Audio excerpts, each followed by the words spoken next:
Let's dive into all of this right now.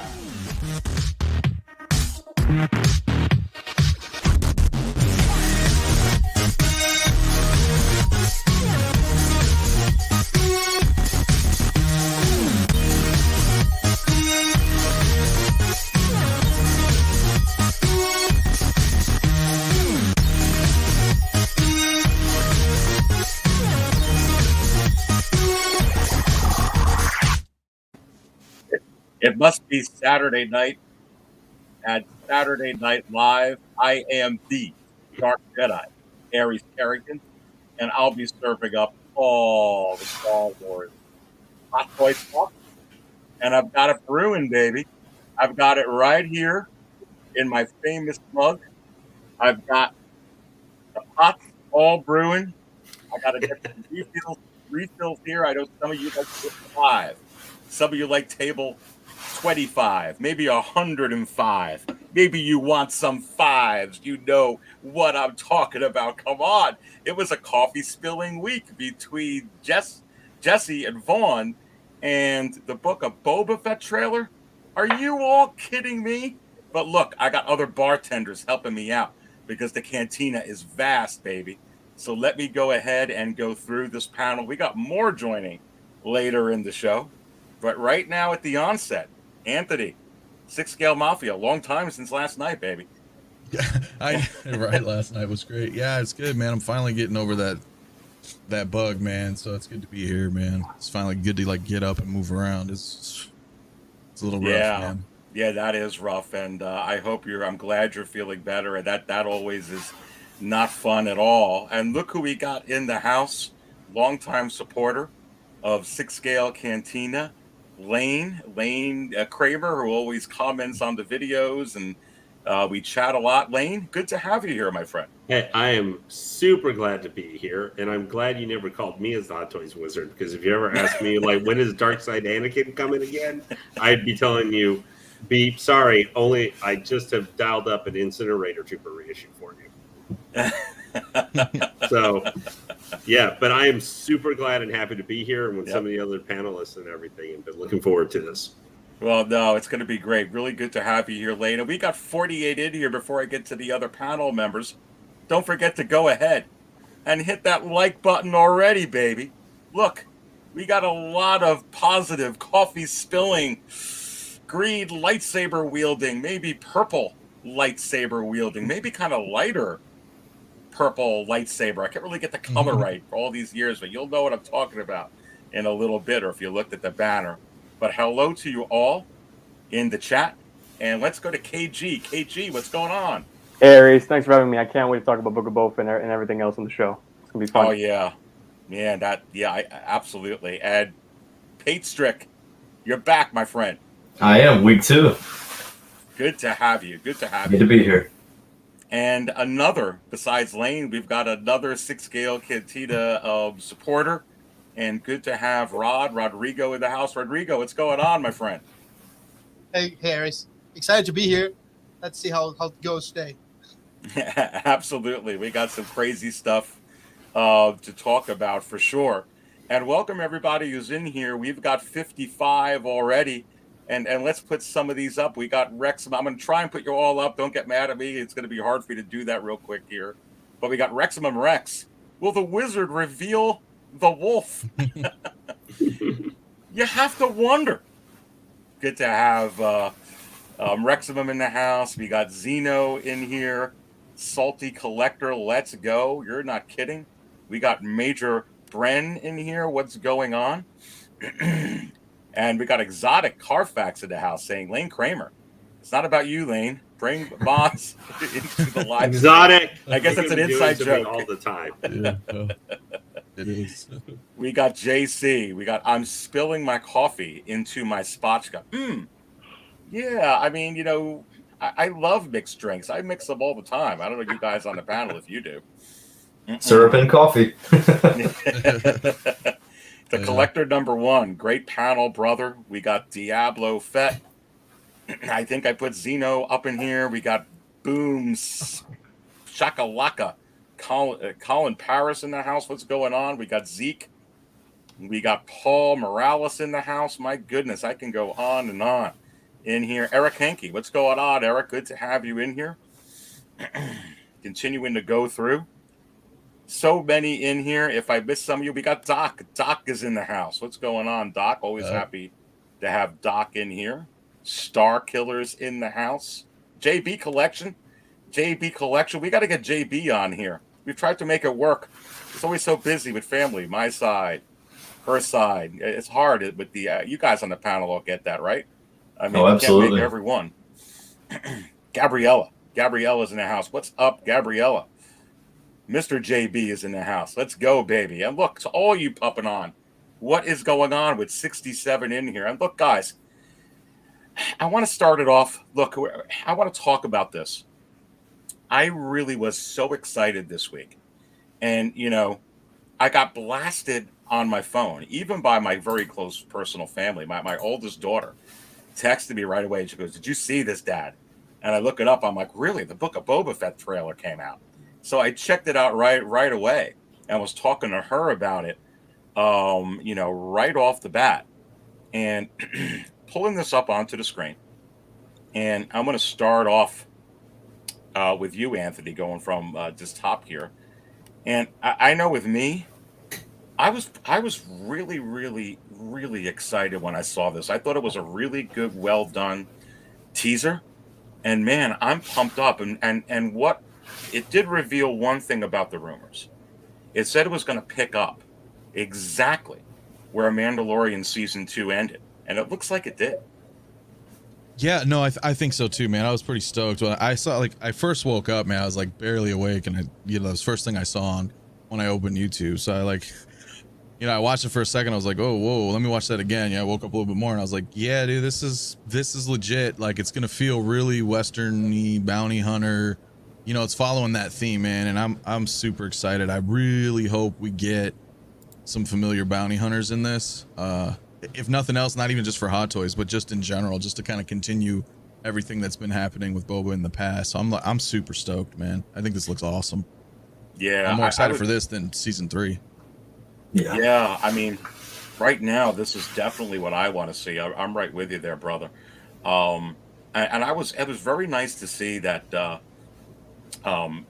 both Fennec and Boba, at least in the trailer, we're in there a lot together predominantly.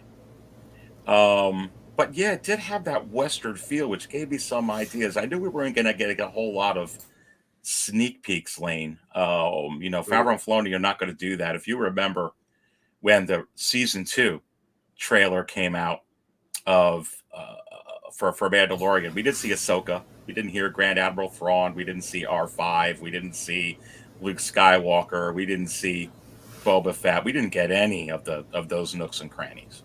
But this is very similar to me, to the trailer, Lane, of The Mandalorian season 2 last year. Yeah, I mean, I remember, you know, when we saw Sasha Banks' character, everybody was like, "Is that a Jedi?" And you know, she was a Mandalorian. What I loved about this trailer is it gives me, like, I think we get a chance to see really as a leading man, Tamura Morrison is as an actor. Because he gets to give some personality to Boba Fett. We already get to see just little snippets of that. The character I'm most excited for, though, is Fennec. I really want to see, like, what they do with her. It also made me a lot more excited for a Hot Toy, too. Yeah, I really like it. I think I'm going to probably butcher her name, Ming-Na Wen. She's awesome in the other stuff that I've seen her in. It's great to have her in here. Yeah, I was pretty pumped up. And going to you, Rod, for me, I'm very happy. You know, Lane brings up a good point. I love Tamora Morrison. And now to see him as the lead actor in a series, pretty cool, man. It is great, right? I think he will actually be able to act a little bit like Lane said. Just going to be able to see his depth as an actor instead of just like a walking clone. But yeah, the trailer was awesome. I'm super excited about Fennec. I think that Fennec arc can be like very, very interesting. You know, again, like Lane said, it keeps us excited for the figure, right? Everybody wants that figure. Yes. Oh yeah, definitely that trailer set the table up for the figure, which we're going to get to in just a little bit over here. But no, absolutely, I'm definitely looking forward, Rod, to seeing what he can do as a lead actor in there. And Patrick, going to you. I don't know what your initial thoughts were when you saw this trailer, but I watched it dozens of times, I did too. and yeah, and I wasn't watching it for to actually see like little spoilers. I actually was watching it just to keep getting the feel, and then I started to do it to see, what else I'm looking at in the background over there. But man, I feel like they're kind of setting this up. I feel like to me, this is similar to me, like the season 2 teaser of Mandalorian season 2. I feel like this is going to be just as epic. Absolutely. And I will point out one thing I've noticed that I really like is it almost looks like they remade his costume for the show. It like if you look at the side-by-side comparison to season 2 versus this appears to fit him a lot better. And I'm wondering how that will affect Hot Toys with their releases. Are they going to try to fix issues and make it more accurate to this, or will they keep it like the season 2? But yeah, this trailer they didn't show us anything, which I like because that means we'll have more surprises. And who knows, like we could see Jango Fett in this. We don't know. So there could be a lot of more surprises. Yes. I definitely think we could see Jango Fett in this, and we're going to talk about that in just a little bit. But no, that is very interesting. Going to before we go to you, KG, let's welcome in someone else to the cantina. What's up, Jay? Hey, what's Hey, up, Our bro? brother cousins. everybody. Hey, how y'all doing? Sorry for being late once again. Oh, God. So you're saying Saturday okay. traffic loves you, huh? It really does. Oh, my God. Traffic in the DMV, I'm telling y'all, it's not good. It's not good at all.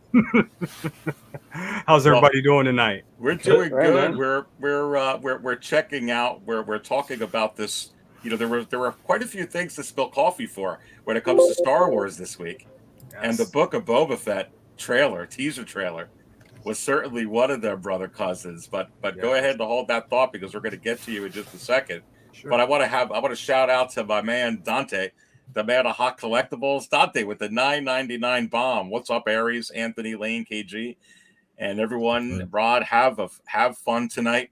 And we might get Dante later. He is out with his family tonight, but he might drop in, and he's got the link, so we'll see if he can do that. But if not, always good to have Dante in there. And thank you so much, there, man, of Hot Collectibles, for that. But we're talking about the trailer and getting our initial thoughts. KG, let's move into you. Peyton brings up a good point about the armor does look a little bit different, and maybe we'll talk about that just a little bit. I want your thoughts on that. If they would fix it up, or maybe they would just give us a whole new Boba Fett, which they're going to do anyway. But this trailer, what was your impression? Is it December? Because I want December to be like right now. Like I want to watch it. It's I not need too to far watch away. it. And dude, I'm so excited for the show. When I woke up early Monday morning, was it Monday morning? I believe it was Monday morning. And I woke up, I was like, okay, I'm watching the trailer, but I was half asleep. Then I watched it again. I was like, oh my God, I was so excited for Yeah, the show. that's And what happened to me. I was like, what? I had to Right. watch it again. right, and I'm so excited. I'm really excited for the show. Like I think I'm more excited than watching The Mandalorian season 2. I'm just saying, I love Boba Yeah. Fett. I just love this character as a I kid. agree.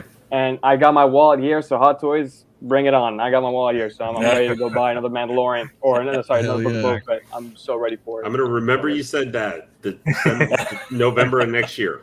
Hey, that's a hill to die on, dude. Come on, Boba's way cooler than Mando. Yeah, no, he is. No. Well, where's OG Fan? I'm sure OG Fan might pop up in here. And he always says Boba Fett is the most feared bounty hunter in the galaxy. And I do want to say thank you so much, Dante, for the $9.99 bomb. And let's go to Brother Cousins and pull this up onto the screen. So this is what we're talking about. And Yes. one of the interesting things here, I am interested to see how Tamora Morrison does as the lead actor, obviously, in this series. I don't think, one of the things I wanted to ask you about, Brother Cousins, did you hear Pedro Pascal's voice, I listened to it over and over. I don't know, like in that scene where they showed Hammerhead, which is original 21 back. That's what they called that alien character, Hammerhead. Yes. I don't know. I feel like, certainly with Fennec, again, I hope I don't butcher her name, Ming-Na Wen. Yep. She's certainly going to help carry the part with him, and I think that that could be one of the reasons why she's in there a lot. I think you are going to see Pedro Pascal in one episode. You're probably going to get Timothy Oliphant in one episode, where he really carried a lot of episode 1, really, if you think about it, for Mandalorian season 2. What's your impression?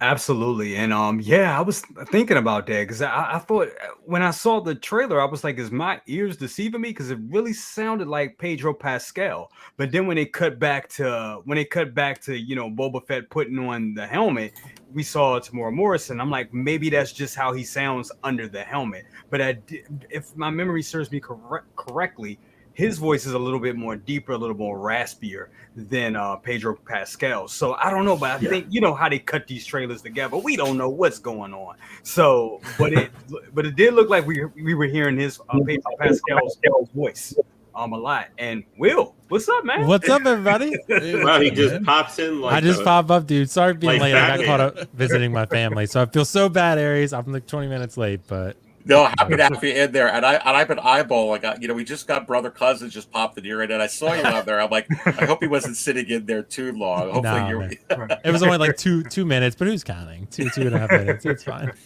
It's good to see everyone. Look at all these handsome faces, dude. Yes. Well, we're having a blast going through talking about. There's a lot that we're spilling our coffee over this week. Oh. And Will, we're going to go to you now. We just heard some of your brother cousins, thoughts on the trailer. So you'd be the last one, but putting this up on the screen, and let's see if this will work here. And look, we were talking to so many different variables with this. To me, it reminded me of the first trailer we had for The Mandalorian season 2. It gave me that vibe. They didn't tease anything in that teaser trailer for The Mandalorian season 2. We didn't see Luke. We didn't see Bo-Katan. We didn't see, Ahsoka, Grand Admiral Thrawn, Boba Fett. We had the Casca Reeve, Sasha Banks, hidden. Is that maybe Sabrine Wren? Is it, who is she? But I love this trailer. I think it looks good.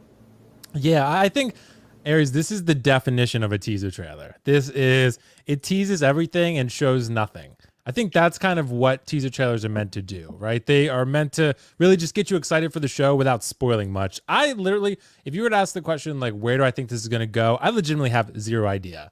I really don't know. And I love that, right? I love that we're going to get to see Boba, in more of a spotlight than we've ever seen him before. And I think that's really exciting. And the fact that I have no idea which direction this is going is great, because a lot of trailers nowadays tend to show too much. So for this one, I mean, I really liked it. I don't think it's like the best trailer I've ever seen, but I enjoyed it. It got me excited for the show, and it reinvigorated my, passion for Boba and looking forward to the show. I know it's coming out, in the next month or two. So yeah, dude, honestly, I really have no direction. It's, no indication of which direction it's going to go, besides the fact that it's going to be this underground Star Wars crime ring type, filling in Jabba's shoes type of show. And I think that's something that's been, missing from the Star Wars, films. I mean, Mando kind of gave us a taste of that, but I think Boba is going to go that much deeper.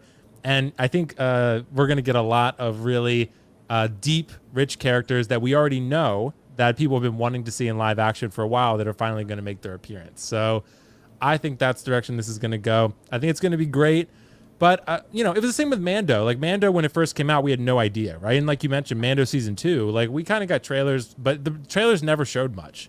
They didn't. Yeah, the same deal. They really never showed much. We had no idea, like you said, what was going to happen with season 2 with Boba showing up and, Timothy Oliphant. So, like, there's so many things that they just conceal so well. So they get you excited while also letting you go along for the ride without spoiling the ride along the way before it even happens. So, yeah, there's going to be a lot of crazy shit in the show. Yeah, it's going to be super exciting.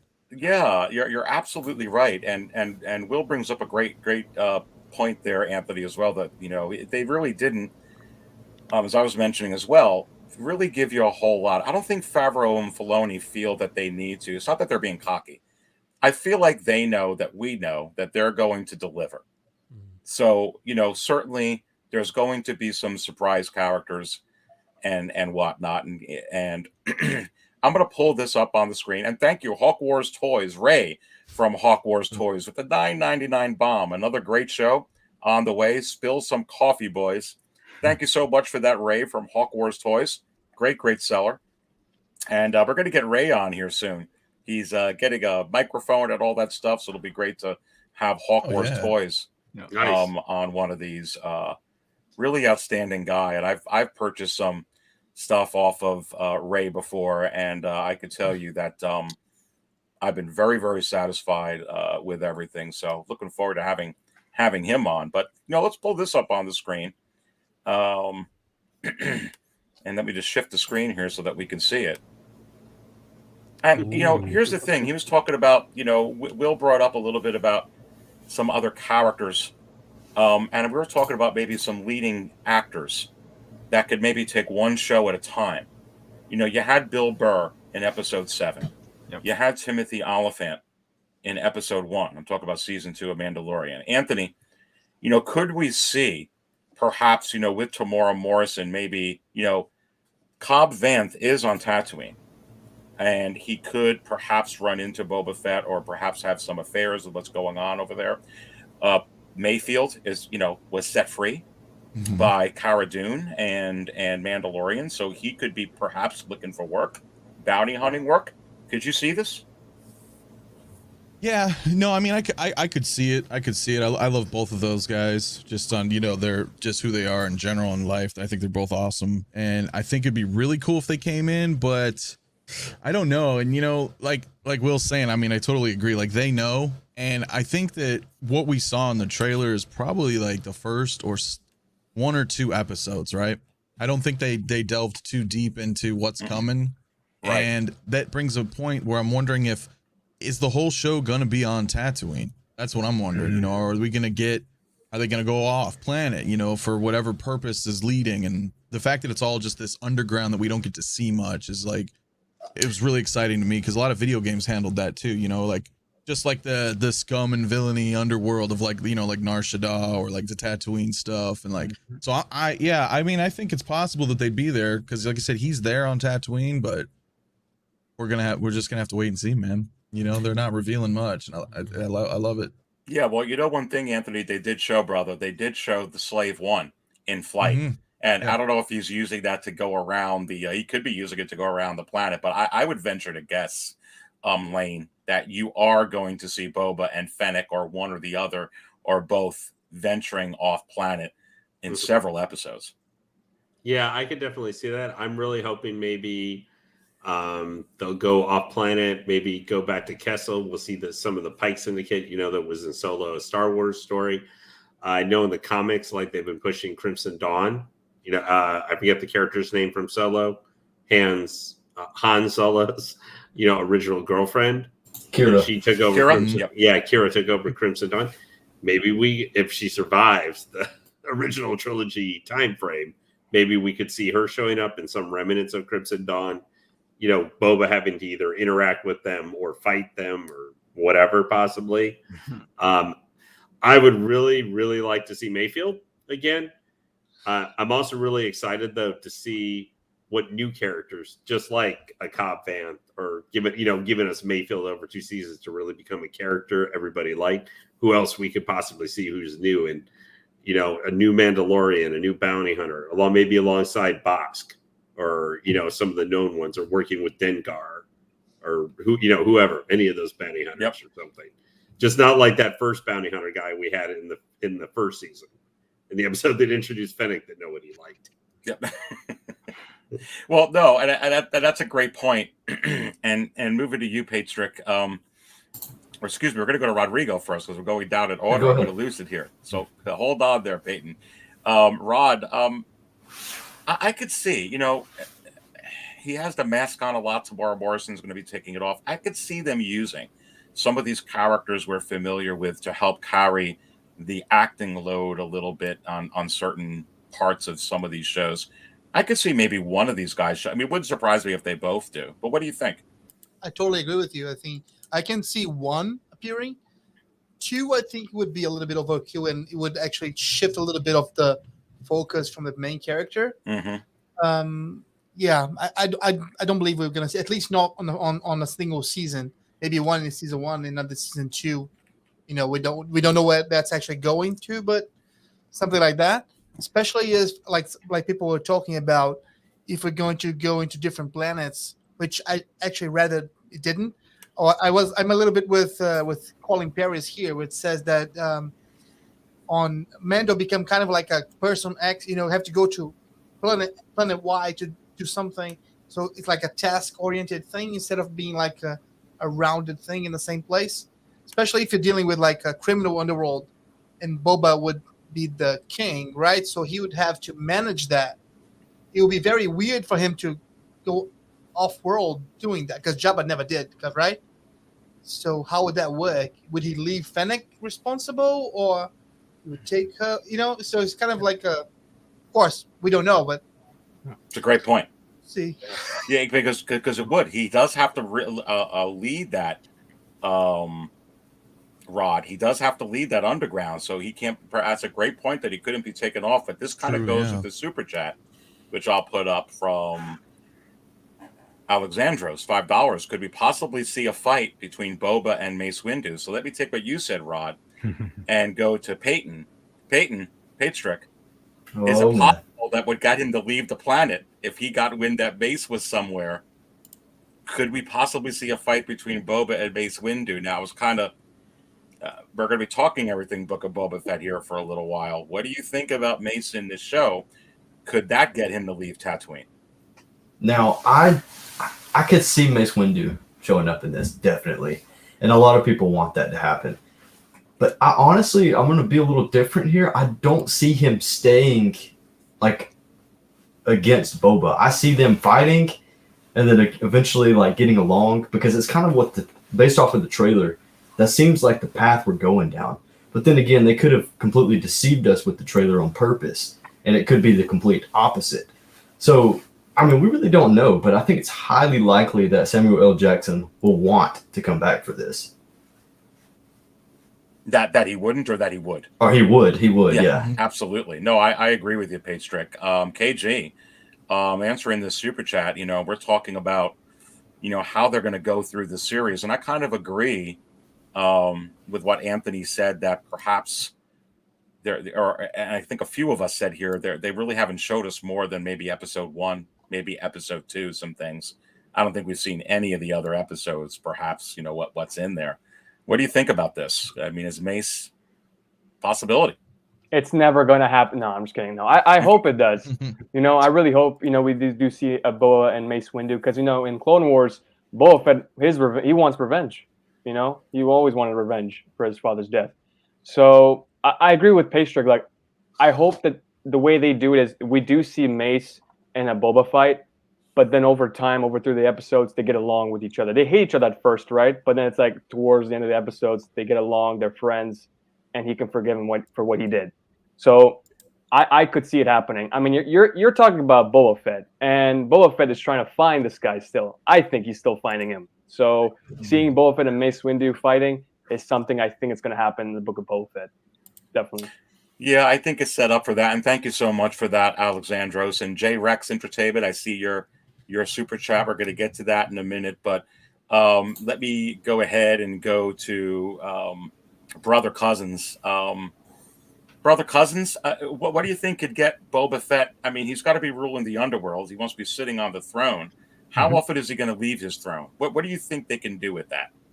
I think it's a lot they can do with that this season, with them staying on Tatooine. I don't think we're going to just stay on Tatooine all the time. I think that'll be does anybody know how many episodes we're getting? Maybe, I think it's usually around 9. I think they said like 9. 8 or 9. Like 8 or 9. Yeah, I see them being on Tatooine for the first half of the season to just establish him being the king and taking over Jabba the Hutt, Bid Fortuna's, you know, kingdom, and just cleaning that all out and looking at all the people that, you know, wronged him back in the day when they thought he was gone, and figuring all that out. There's a lot hijinks ensue, you know, with that.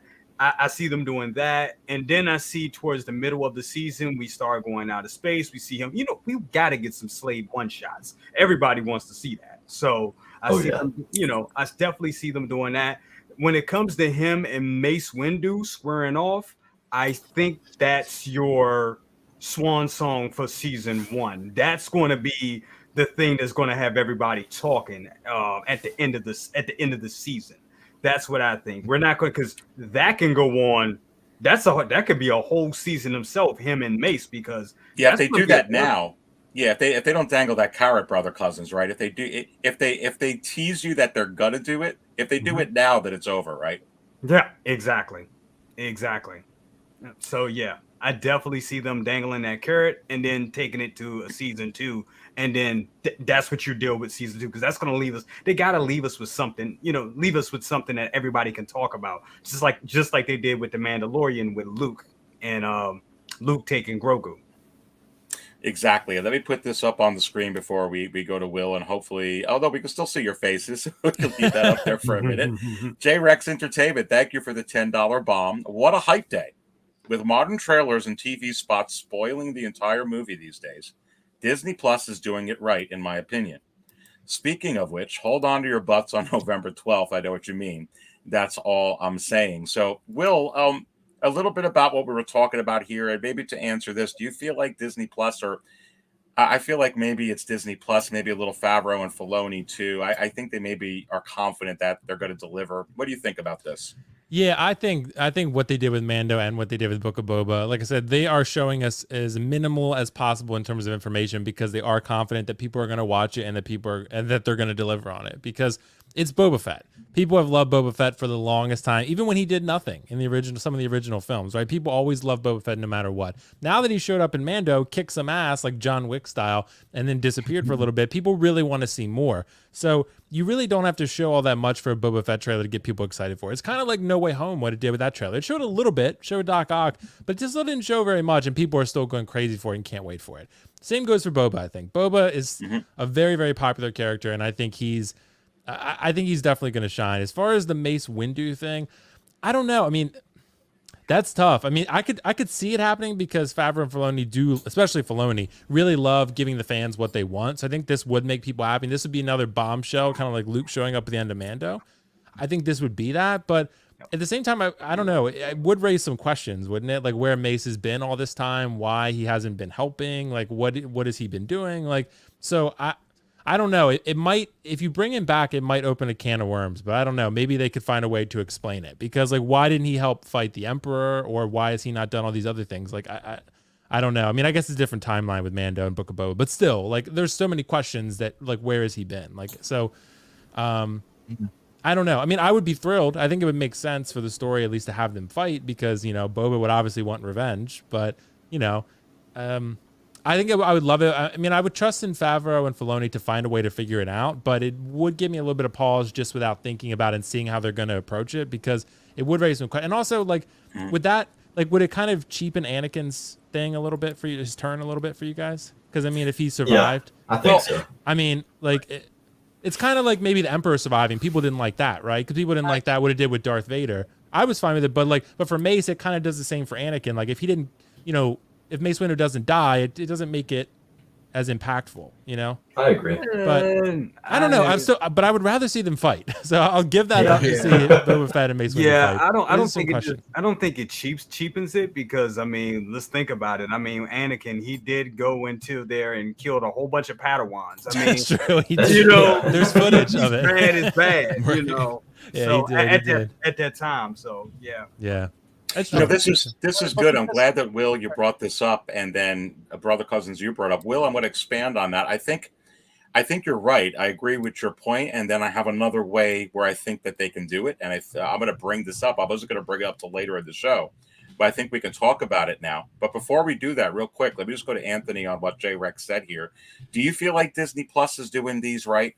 I feel like they are, at least with some of these trailers. I don't feel like I'm getting the whole of what's going to happen.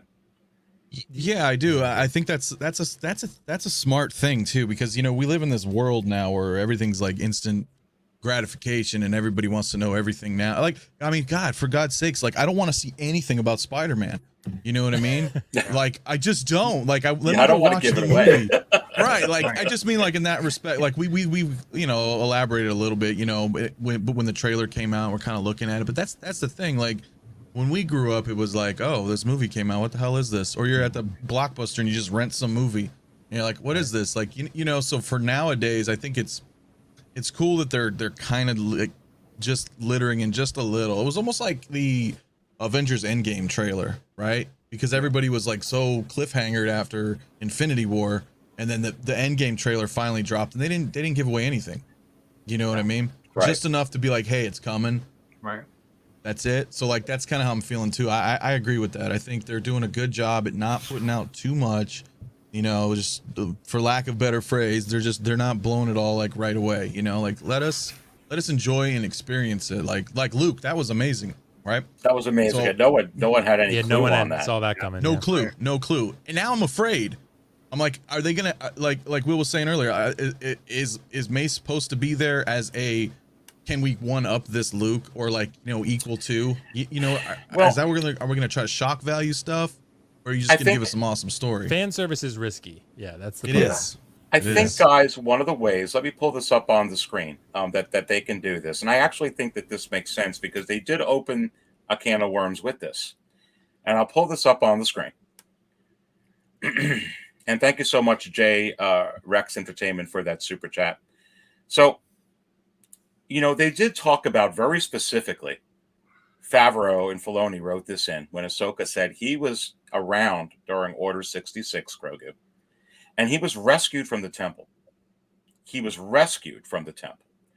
And, right before that happened, Mace Windu flew out the window. Now, I think if all the people that they brought back to life, the one that makes the most sense to me, because he already was force jumping in all prior, animated stuff and whatnot and can land on one hand from stories down, I think Mace Windu could have survived that. But remember, once he was out the window, Anakin and the Emperor had a conversation.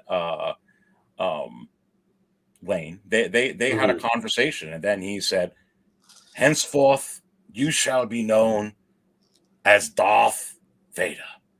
Now go kill everybody." Okay. So, but at that point, the sudden turn, slightly. Yeah, the sudden turn. Remember that Mace Windu was very disgruntled.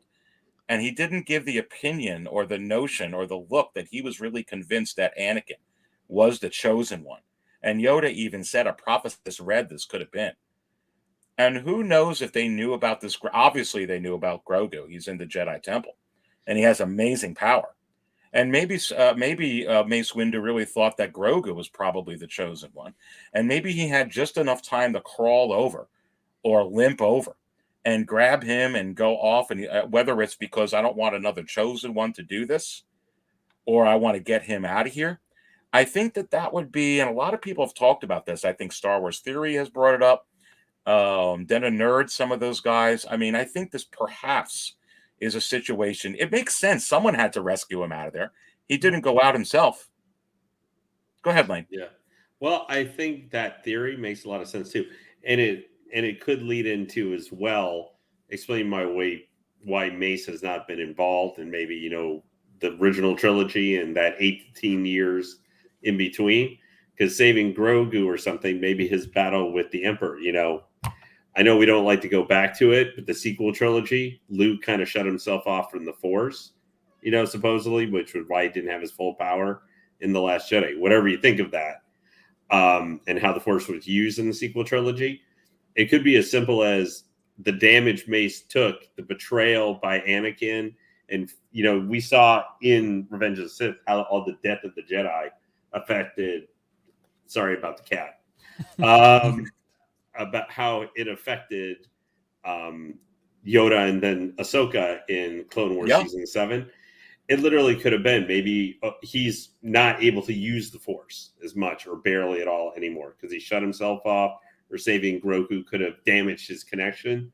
So, he was living away because he didn't want to get killed, by clone troopers. Yeah, and he was also, severely hurt and probably felt, severely betrayed. He got his arm cut off. I mean, Anakin's the chosen one. You heard Obi-Wan, you were supposed to be the chosen one. I was like a brother, Anakin. So who knows how it affected Mace Windu, who was trying to warn everybody, maybe this guy isn't all that. Yep, and that could explain maybe why he's not involved with stuff. So he meets up with Boba. Boba wants maybe looking for some revenge, and Mace is just not what he was. You know, he's like, I'm just a, you know, Samuel, I'm just an old man now. Are you gonna just kill an old man? Or he can be, yeah, or he can be Rod, a dark Jedi. I mean, of some sorts, where he's not, you know, he's kind of like, okay, I tried to go this way, totally the Jedi way, but you know, I'm a little bit ticked off. Maybe I'm not going to go total Sith way. Maybe he's kind of like, you know, does his own thing now. Who knows why he took Grogu? I mean, you would instantly think he's a good guy. He took him to save him. Maybe he took him, Rod, because he's like, I'm not going to have another one of these guys cut off my other arm. I think I'm the only one maybe here that I don't want to see him back. I'm just tired of them just trying to patch things. You know, the guy's dead. Just leave him dead. It's just like it's a confession that we did that wrong. Now we need to fix it some way. Because the fact is, the idea for them clearly was that he died. So now we are all trying to make it work with the things that, you know, he fell out the window so he could have jumped. He died.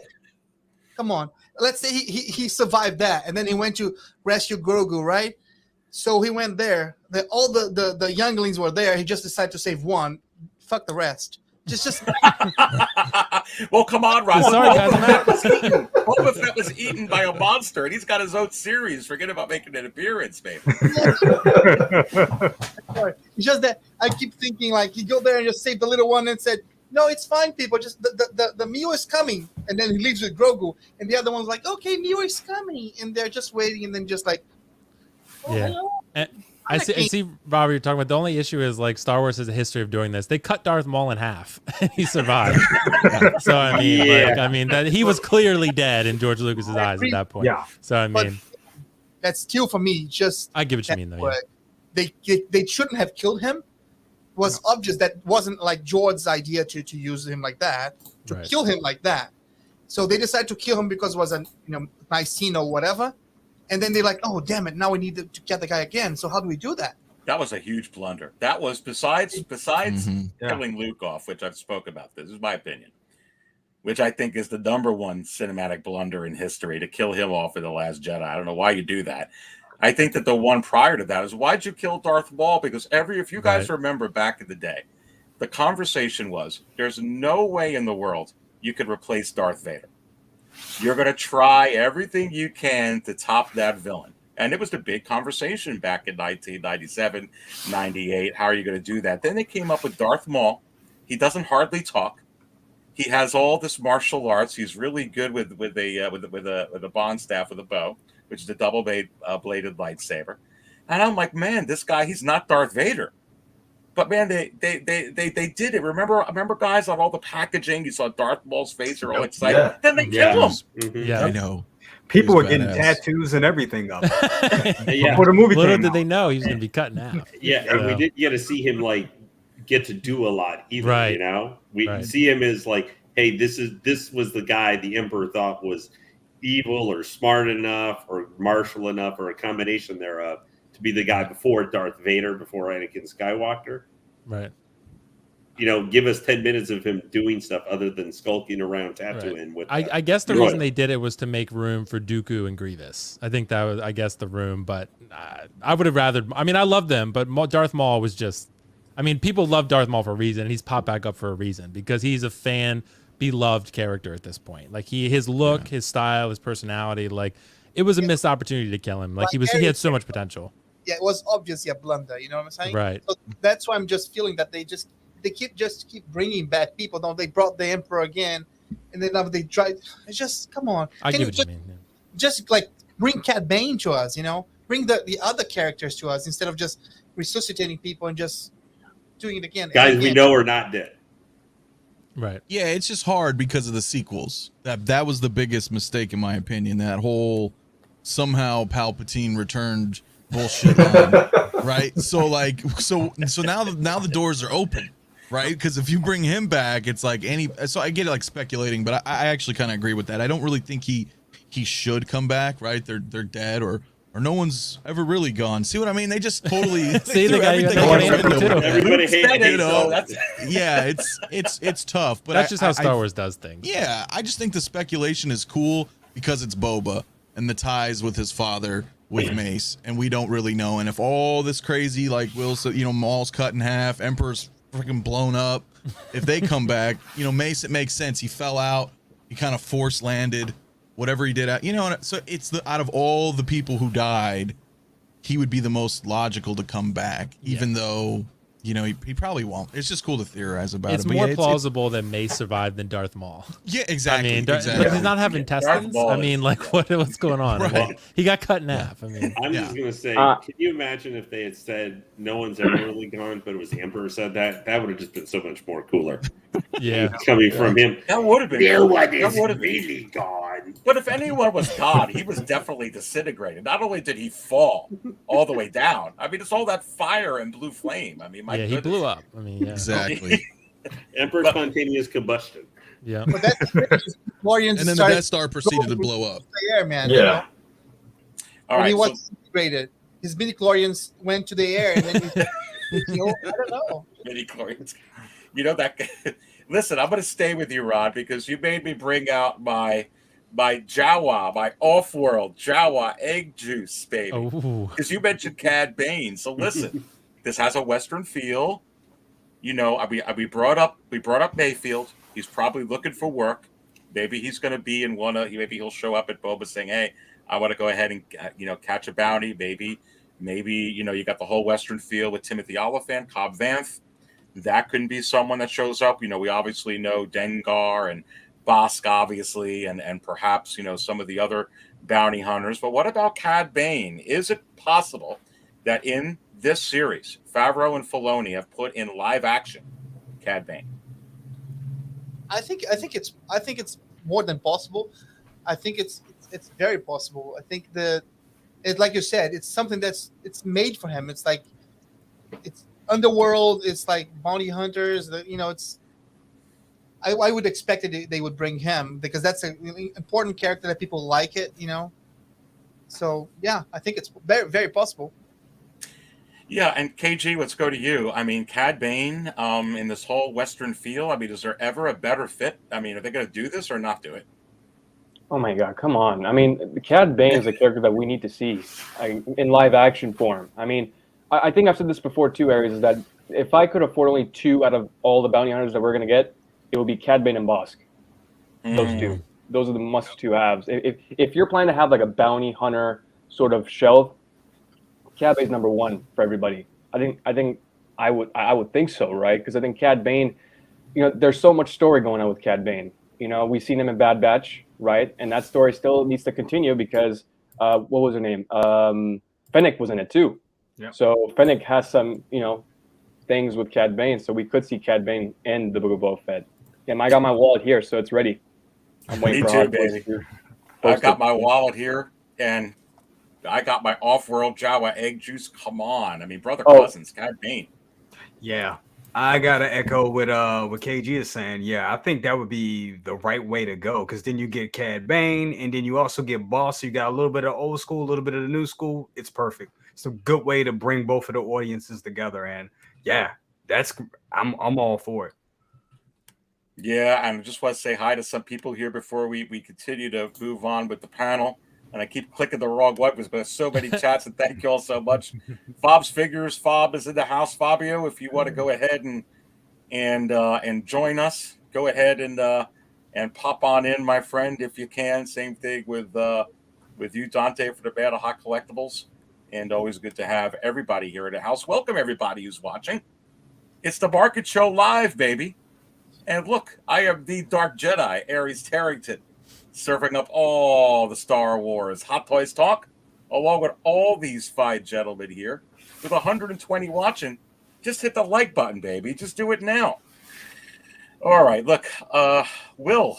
I mean, Cad Bane to me was in the Bad Batch. A lot. come on. I actually think that Favreau's putting this in. Yeah, I think so too. It's funny though, Aries. I've talked about this a bunch. Like I watched like maybe half of season 1 of Clone Wars and just could not get into it. Like there are things I liked about it, but I just and I've always told it gets better, keep going. But I was like, there's too much good content that exists out there nowadays to wait for something to get good. So that's kind of my dilemma with it. So, but I've watched clips of like season 7. I think is it season 7 or season 8 that's the last one? Season 7. Yeah, 7 is like really good, and some of the fights I've seen in previous seasons between like Ahsoka and Maul and stuff, incredible. So.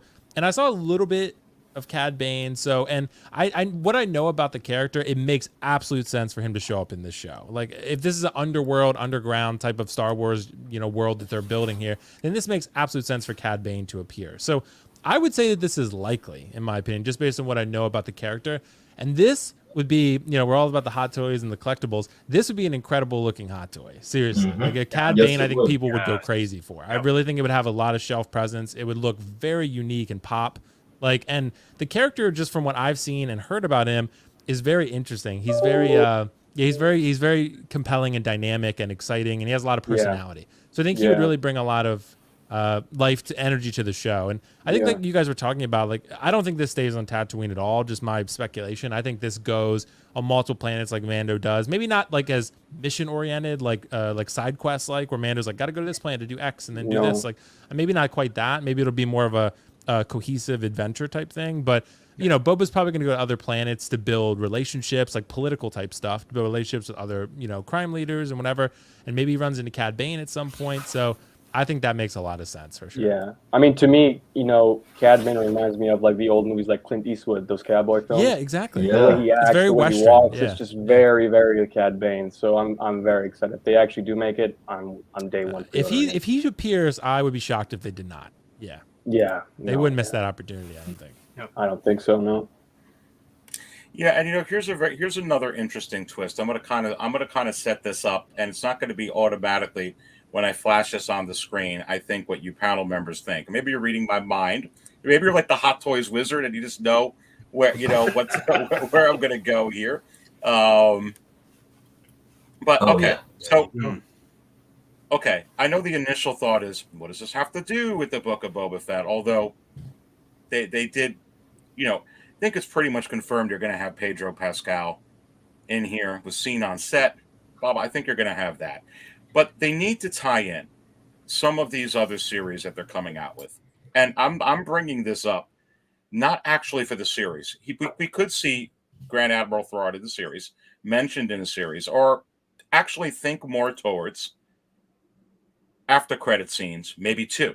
Maybe you get an ending scene, maybe they're rolling the credits, you get a scene, maybe you get another one. But I'm bringing him up. You see him there with Anakin. He knew Anakin as Anakin. And I'm going to bring this up again to kind of set the table. He also knew Darth Vader. And he knew Tarkin. He knew them all. He was around there, Grand Admiral Thrawn. All during that time of, the Clone Wars and after and whatnot. But here's someone else that he knows. And I'm going to pull this up onto the screen. And here's something very interesting to me, and I really feel like they're going to do it. And not so much Ahsoka. We know he's going to be with Ahsoka. But if you look at the character on the left, that is Mara Jade, which is not canon, but is legend. Now, here's the interesting thing about Mara Jade.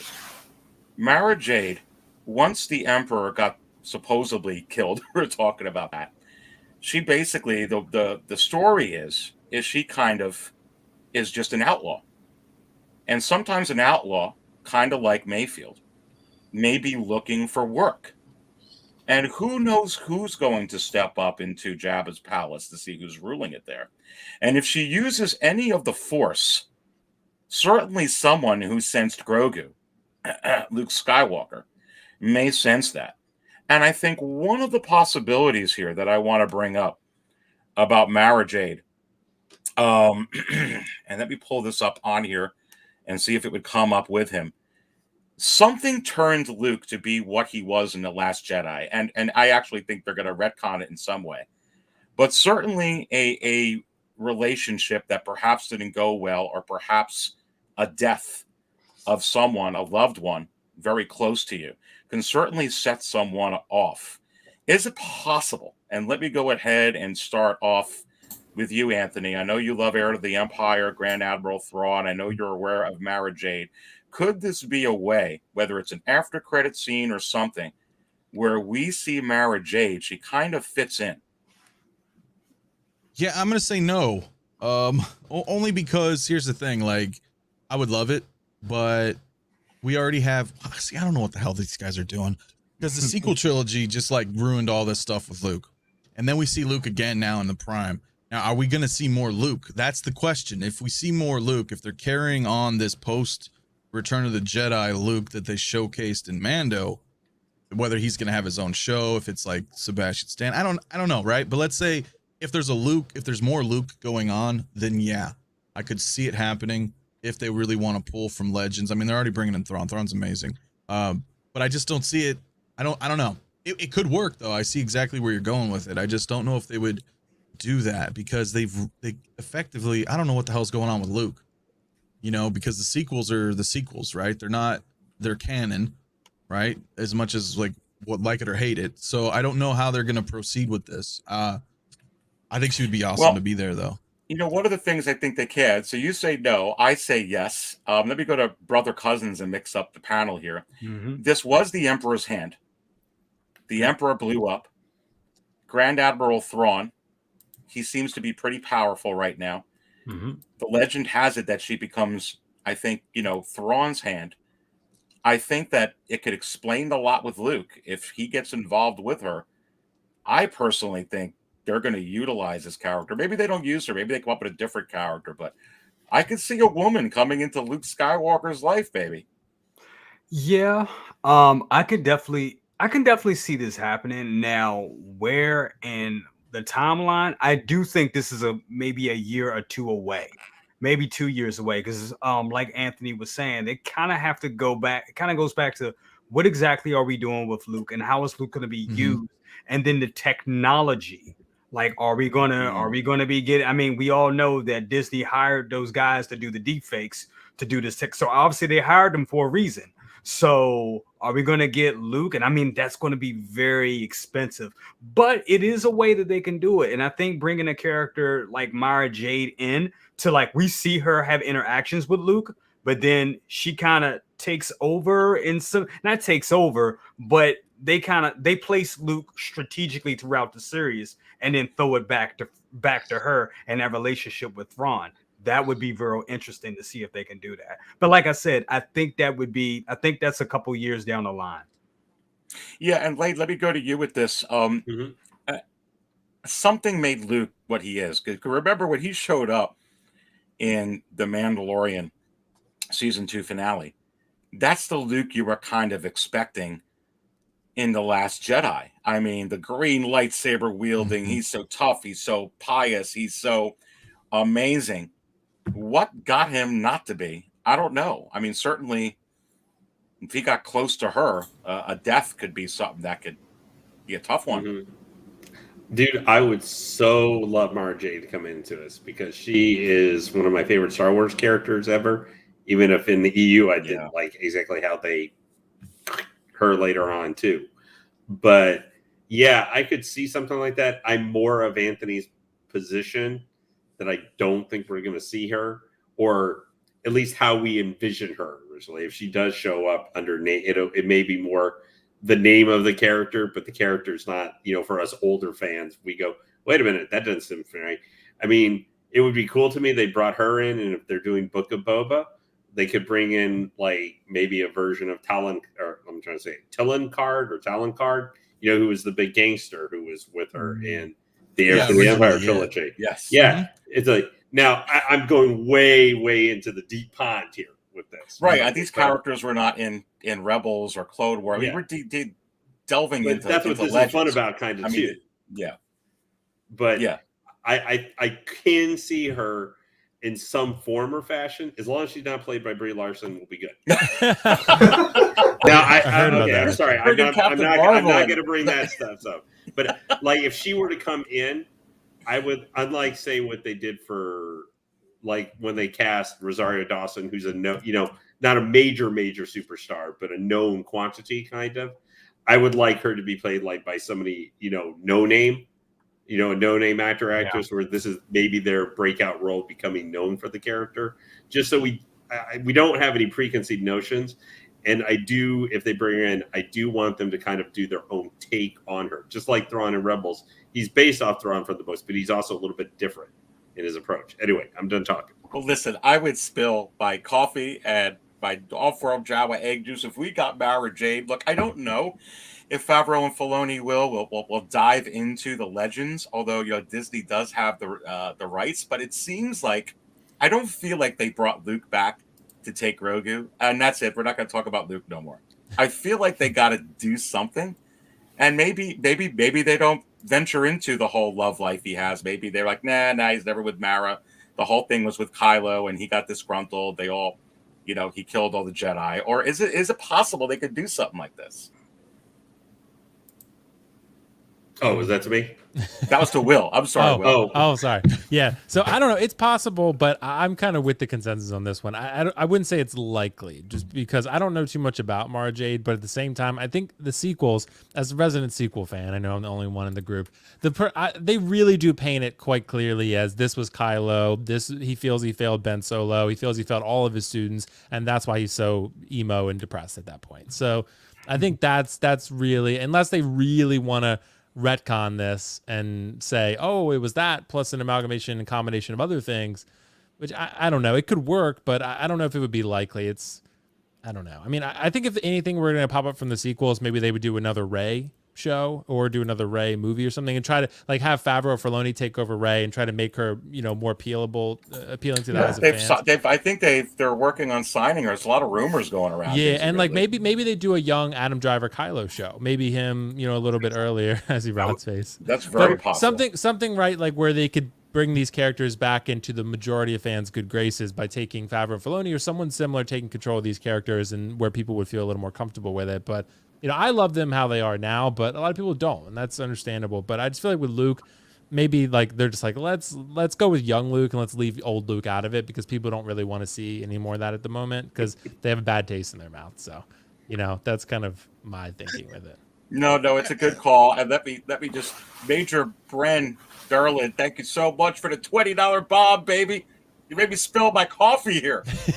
But listen, I'm also blocking KG and Peyton's and half of Brother. They got half of it. That's half of it. Me and Brother Cousins are barely there. I'm barely above one. So listen, Major, I'm going to go ahead and read this quick here, my friend. Great panel as always. Thank you. Clone Wars first 2 seasons was work to watch, in my opinion. Yes, it has that pace. I mean, really, even season 7, it has that pace. It took him forever to walk the sarcophagus with Maul in it over. I like it, but anyway. But Will, there's some amazing episodes from season 3 on. There's a bunch of guides that let you only watch the essential episodes if you want. Recommend. So, Will, I'll let you talk about this with Major Bren's a super chat here. You can get it on Disney Plus, and you can kind of skim through some of these. Yeah. I was just looking at the end of episode 7 again. When Ahsoka drops the lightsaber, and then you get Darth Vader. With the regular stormtroopers, and that he picks up the lightsaber years later. But go ahead. Yeah, so I've heard there's sort of a compiled list of episodes that are essential that you can watch that are really good instead of watching like whole seasons of a show. I find that concept very interesting because I feel like really good shows, you don't have to do that. Like, I mean, with Breaking Bad, for example, there's like maybe The Fly. Like there's one episode that's like not great, but everything else is incredible, right? But so with Clone Wars, it's just interesting. The first season, I watched about half of it, and it just feels like a kid's show. To put it bluntly, like it feels very kiddie, and like I'm watching it, I'm like, should I even be watching this? Like I feel like this should be on like Cartoon Network or something. Like and then exactly. That feels what it feels like. But like, now, hold on 1 second, Will. I'm going to continue with that. And so, Major Dread, I'm going to go ahead because I got another person coming in. Ooh. I'm going to take your chat down because it's so long, but we'll keep talking about it. Thank you so much, Major Bren. But go ahead, Will. Continue on that. Yeah, so that's just kind of my thought process with it. I just think, I just think, it's kind of one of those things where it's just like I really have to wait a little bit, I think, maybe, and get into the deeper seasons to really kind of latch on to what's going on because it just feels like I'm watching a kid's show. So, and I just couldn't get into it. But But I've heard that changes. Like I've watched some of the fights too, Ahsoka and Maul, and I was like, this is awesome. Where is this in the first season? Like things like this. But you know, it just feels I couldn't get into it, and I didn't want to continue. There's too much other good content coming out to spend time on something I'm not into. So Well, yeah, and welcome, Easy Company Collectibles. What's going on? What's going on, guys? Thank you So, for bro. letting me in, Aries. I'm gonna be on for a little bit. I just squeezed in like 30 minutes. I was like, I gotta get on Aries' stream. What's up, guys? Yeah, good to have you. What's up, Easy? What's going on? You know, and one thing I'll say, just closing that out, and KG and brother cousins, I know you guys really into the Clone Wars. With me, my daughters are really watching it, and I glanced at it. But, you know, I feel like Ahsoka, you know, when you watch Ahsoka in the Clone Wars, I feel like Rosario Dawson did a really good job actually acting like the way that animated character acted in the Clone Wars. Don't you guys think? Absolutely. I think she nailed it. She nailed it. I mean, she was kind of born to play that role. As weird as it is. Yeah. Especially that version of seeing her a more mature Jedi grown version of Ahsoka. I thought that was cool. And it's going to be interesting. I can't wait for her show. Yeah. No, I agree with brother cousin. I think she nailed the role. I think I can't think of anybody else that can play Ahsoka than her. I think she like brother cousin said, she was born for the role. Mm-hmm. And I can't wait for her show. I think there's going to be a lot of things to explore. Can't wait. Well, listen, I want to go right to Easy with this one because, we're talking all about the book of Boba Fett. We mixed in some possible hot toy releases, but look, we're going to get into all that. And we're gonna be like, wow, I'm saturated with coffee. I don't know what to do. I need some decaf. I need some water. Look, Easy, I just want to bring this up. So many people around the world. I feel like I'm going to tell us like a story here. Like you got great grandmas, great grandpas. You got this cousin. You got plant life, animal life, all creatures everywhere that are just nuts about Mickey Mouse, which is what's on the screen. Is there no way you're not going to see Grogu in any capacity in the Book of Boba Fett for them to ching Disney to capitalize on that? And it doesn't have to be in the series. Are they going to do it at the very least in an after credit scene? What say you? I think it would be a pretty good plug for Disney to put them in. I mean, consumer-wise, Grogu has taken over the internet. So it's almost like, how can they not, right? But I feel that we've had too much of this guy. But yeah, I really do see either flashbacks or some type of protect the baby scene coming in. So possibly a squeeze in. Yeah, I think my gut and heart are telling me they're going to do it in one way or another. I just don't know how. I was analyzing the Book of Boba Fett trailer. Did anybody see like Obi-Wan in the background? I didn't. I don't know if you guys think so. I saw. No. There's a scene where it shows those Twi'leks, and if you pause it like right at. I did see that. Yeah. It looks. I swear to God, it looks just like him. It looks like a split second of Obi-Wan right behind him, and I was like, "Yo, that looks way too much like Alec Guinness in a hood." Yeah, it really did. It really did. Yeah. So that was. I'm sorry, that was random. No, that's cool. Hey, I mean, it's a new trailer. I'm just glad you're saying it wasn't Yaddle in a hood. Yeah, Aries, I don't know, man. Like, it would make, I think, financial sense to bring Grogu into the show, but I'm just not sure how you would do it. Yeah. Because this show takes place, it's chronological, so after what we've seen in Mando already, right? So in that case, Grogu's already with Luke. After.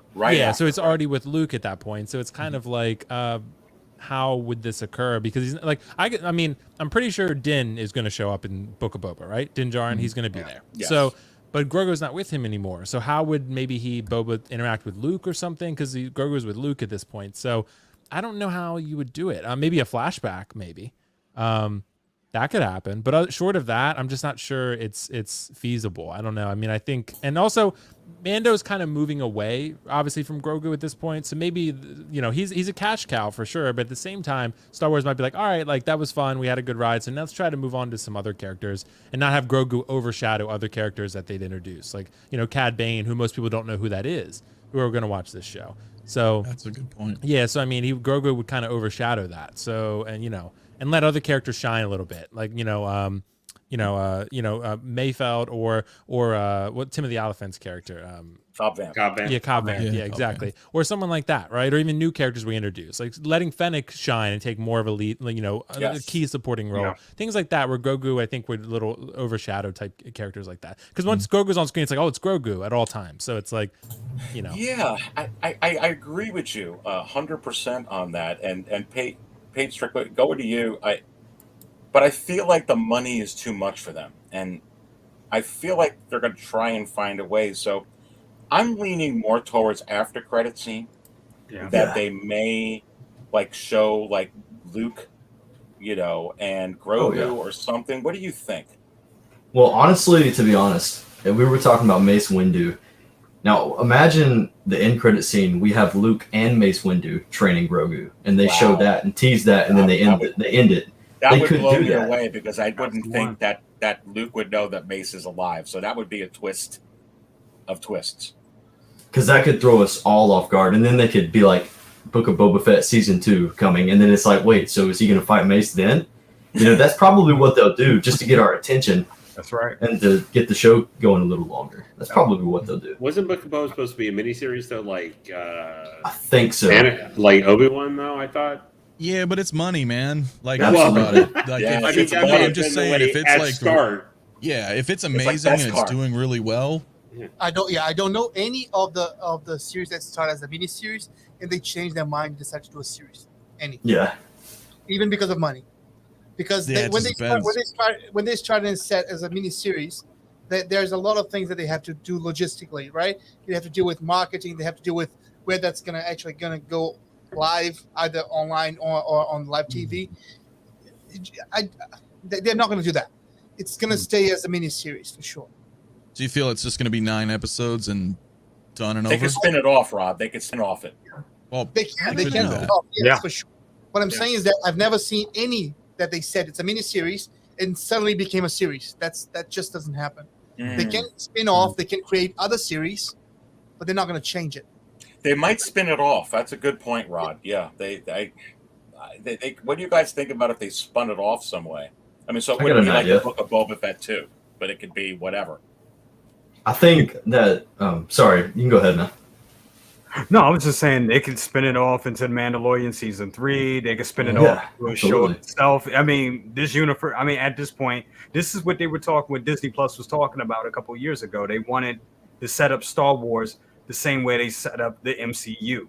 So this is what you're going to see. These shows are going to intersect between each other. So it may end. Yeah, like Rodrigo was saying, it could end. Just out. It could just completely end with Book of Boba Fett and then just go to a Mandalorian 3 or who knows what other show. Maybe a total brand new show. It could be Luke and Mara Jade, or it could just be a Mara Jade show, and that can be the show that we get Luke in a small capacity. Let's just have an Empire show with Thrawn. Yeah. I just want to see. I want to see all of the. You know what I mean? All the Imperial side. Well, you're probably going to get a backstory on that, Anthony, because you got the Ahsoka series. You know, Thrawn's ain't going to be in it, and probably Ezra. Yeah, that's you probably get a backstory on him. The Book of Thrawn. That's true, because when they do, like we were talking about, like how I think we all agree Ahsoka nailed it.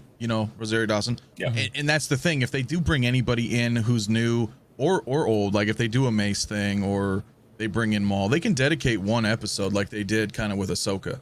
And that's enough story in just one contained episode to fill in like what's been happening or why this person's back, so on and so forth. And we can I don't think it'll take away from the core of the show.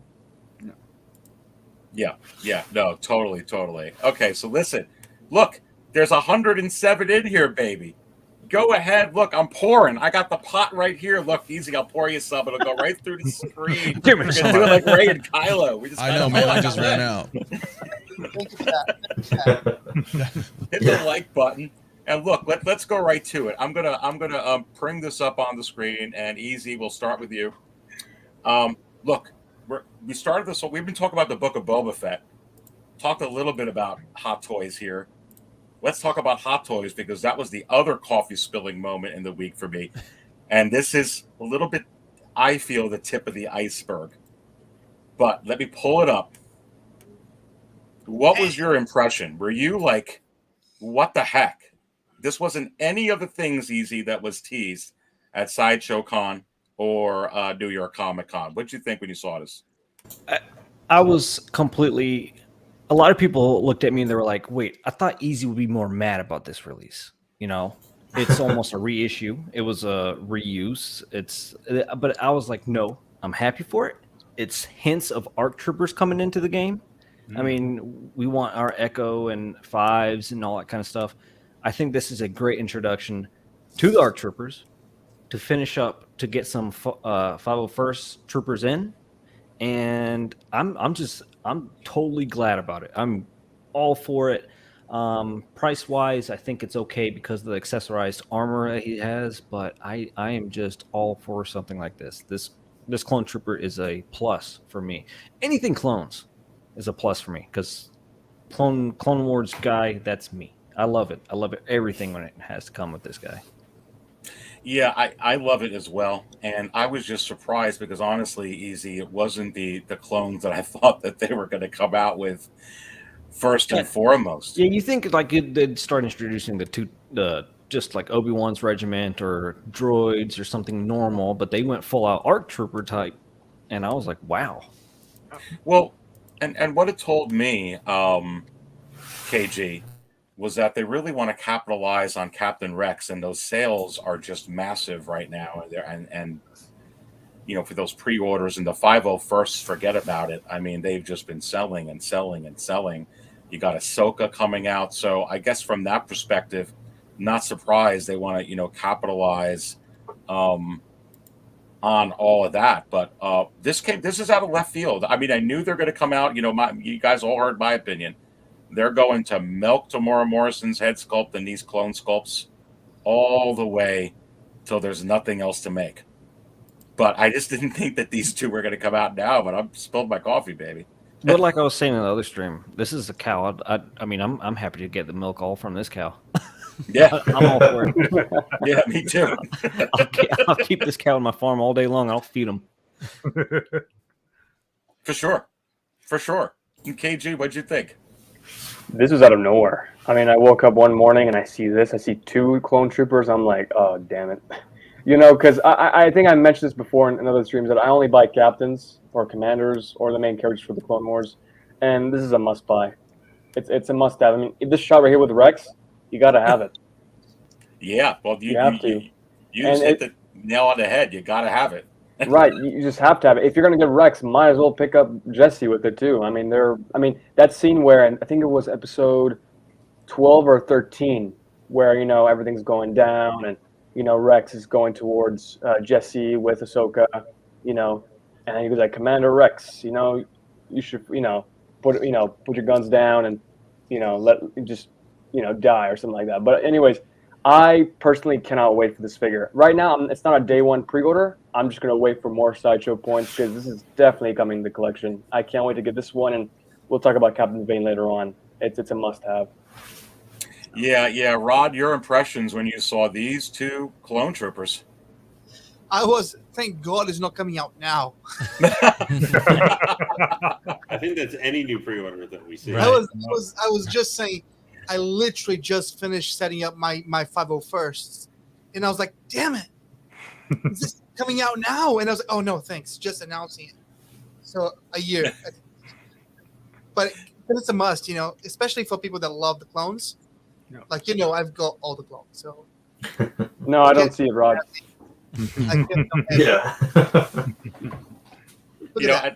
Yeah. And I just pulled up Vaughn here too. No, I mean, it was. Were you shocked, Rod, when you saw this? I was. Remember we talked about in the previous stream in regards to release of the clones, and I said that I believed that they would maybe release the captains and the commanders, but I didn't believe they would release the arc ones or the regular ones. Right. Yeah, I think now you're totally right. I think now they're gonna milk this like crazy. They're probably gonna start printing money or like clones, one after the other, because why wouldn't they? Right? Yeah. And brother Cousins, that's exactly what I've been thinking all along. I mean, we've gotten like the mustard trooper, the ketchup trooper, the all kinds of, the hot spice trooper, the porcelain trooper, the bronze trooper, the coffee drinking trooper. I mean, Spotchka trooper. All kinds of troopers. Vodka trooper. come on with this. I mean, I think that they're just going to make these until we don't buy them. Exactly. I wonder what the deal was with Tamora Morrison. Like, man, because Making bank.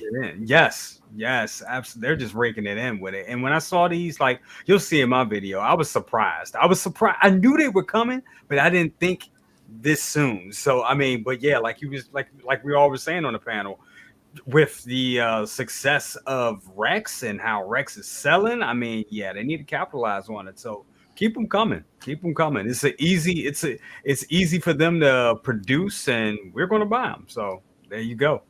Yeah, and Will, these two figures were in Sideshow Con or New York Comic Con. They're not Mandalorian figures, and I got a lot of comments. Aries, I'm worried we're going to get no more Clone Wars. I feel like we're going to get Bad Batch. No way we're going to get more. And I'm like, I got a feeling we're gonna. Here we go. We got more. Yeah, and it's interesting. I'm with you guys on this one. This one totally came out of the blue for me as well. Like, there were so many rumors circling around that Pennywise was coming out last week, this most recent week. I was waiting. And then we get Clone Trooper announcements, and I was like, God damn it. Like, another Clone Trooper. Right. It's not the Clone Wars guy. It just, to me, was... But these look great. Like, no doubt about it. I looked at these and like, wow, that actually looks really good. And Tamora Morrison is raking in the money with the head sculpts, because Hot Toys is going to get their use out of those Tamora Morrison head sculpts. I mean, seriously. Oh, yeah. I feel like he's on half the figures they make at this point. I mean, he's literally, there's a Tamora Morrison head sculpt on every character, it feels like. Every Star Wars character. Just include it with everything. Dooku, Obi-Wan, whatever. Just include Tamora Morrison. I mean, we've got a space Rambo, Tamora Morrison. I know, exactly. Yeah. But honestly, these figures... Yeah, sorry, Anthony, go ahead. No, I was just saying, but why didn't they have a sculpt for him for? I don't know, because I didn't watch the show. Did they not ever show his head, or did they just decide? No, they didn't show his face. Guessing not. Yeah. Okay. Because it was interesting, Anthony. I had like a similar question, but like with mine, I noticed, like, I think honestly, as far as pricing goes, I think $285 any figure with a head sculpt or two head sculpts, one with a helmet, is just the new norm. Yeah. I think we're just trending in that direction. I think that's where we're headed now. It's $285. That's just with a figure with a helmet and a head sculpt. It's $285 now. That's Well, just you how had it that is. with Bo-Katan, right, Will? I mean, Bo-Katan was like $275, $285. Yeah, something like that. Yeah. But she had like a quote diorama base, which was like just a railing. Yeah, but, I had the John Cena head sculpt they put on her. Yeah, that's why it cost so much. man. They gave her a John Cena head sculpt. Yeah, I am getting that Bo-Katan, but I'll be using. I'm sure they'll fix that sculpt, because Hot Toys usually does that. Like with Lost, they will. Evangeline Lilly, like that head sculpt was not good in the proto, and it came out really good in the final product. Same with Ray. Ray, right? Yeah, Ray. So Yep. yeah, but these figures, as far as that goes, Ray looks great too. But these also look great. These troopers, I think these are going to be. I mean, these have been really hot. They're not for me, but I mean, honestly, I could see the value in these. Their weapons, their blasters, their armor, a lot of weathering, detail accessories. Like they're cool looking figures, no doubt about it. So I'm excited for you guys to get them. So, Lane, what did you think when you saw this, my friend? Well, two things. The first was somehow this is totally Hot Toys, because the week the Eternals is coming out. They've already teased a figure from that. The day of the launch of the movie, hey, why don't we decide to put out two new figures for literally a line we haven't do a new announcement for like almost, I think, literally a year, like since Mall Clone Wars. And I was like, yep, that is totally Howard Chen in a nutshell. Yep. I am 90% sure I am probably going to end up getting the Jesse, because I love ARC troopers. Those are like my favorite of the troopers. They have my favorite armor. Jesse, during the final 4 episode arc, I thought had one of the neatest scenes from the second to third episode. Oh, it's my mom. Hello, Fabio. Hey, Fabio, welcome, my friend. But had that episode where Ahsoka saves him with the 501st from Maul after he had his mind ravaged and stuff. And then the next episode is where, the switch gets hit and he's trying to blast Ahsoka in the face. And just going from that, seeing Jesse go from that to that in one episode where, she was being so kind and he was responding to her kindness. That was like a kind of shocking moment, and sold what happened to the clone troopers, I think, in the last couple episodes of Clone Wars. I am totally in for that. Honestly, Vaughn, I'm a guy who's buying. I'm like the anti-Rodrigo. I got one 501st Clone Trooper Deluxe, and that was it. But I really have to get. I think Jesse's kind of the neater of the two, just because we get a head sculpt other stuff too, and he's got a little bit more unique helmet. For me. Well, look, we got 123 in here. Please go ahead and hit that like button, baby. We're spilling coffee. Fabio, welcome. We're going to go right to you.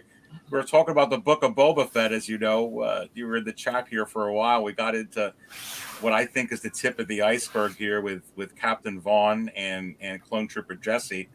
And I was going over impressions. Like, when this happened, I was like, wow, this was a left field. I didn't think that they'd come out with these clones as the next clones, A. And B, I really thought we were going to get Sideshow Con or New York Comic Con. So this was a pleasant surprise, actually, for me. I didn't, like you said, I didn't expect this at all. We weren't even teased about this at all. You know what I mean? So the fact that they came out with this out of left field 100%.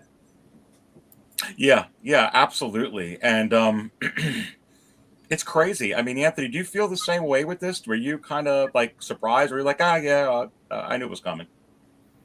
Well, we kind of talked. We all touched on this in the past, right? Because as soon as we saw the 501st, Coruscant Guards, and Rex coming out, it was just a matter of time. Because I'm a huge trooper collector anyway. OG trooper though, right? So for me, I don't know, man. I'm like, cool. Who the hell are these guys? Like, because I haven't watched. But like, with that said, because I love troopers too, and I knew this was happening, I was like, okay, I'm still collecting all these clones, because maybe, like I said, I've been slowly working my way through, Clone Wars. So once maybe I finish it, I have more of an appreciation for the named guys, right?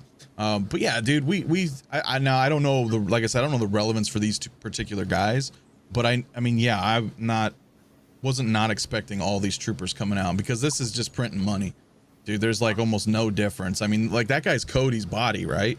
I mean, it looks like exactly like Cody's body. They already have these molds, just different paints, especially this, no head sculpt. I mean, again, and even if they had a head sculpt, they're just modifying his. It seems like it's easy. Hopefully they're just the arm doesn't out. break. So I've heard that about. Oh my god! Yeah, someone's had some bad luck with Optical had some bad luck. I remember with him. KG went through hell on earth with so that. Hopefully, if maybe they'll fix the arm at least if they use the same body. Because actually, it's a different body. They ditched the LED Perfect. armor, so better. It's probably the new body.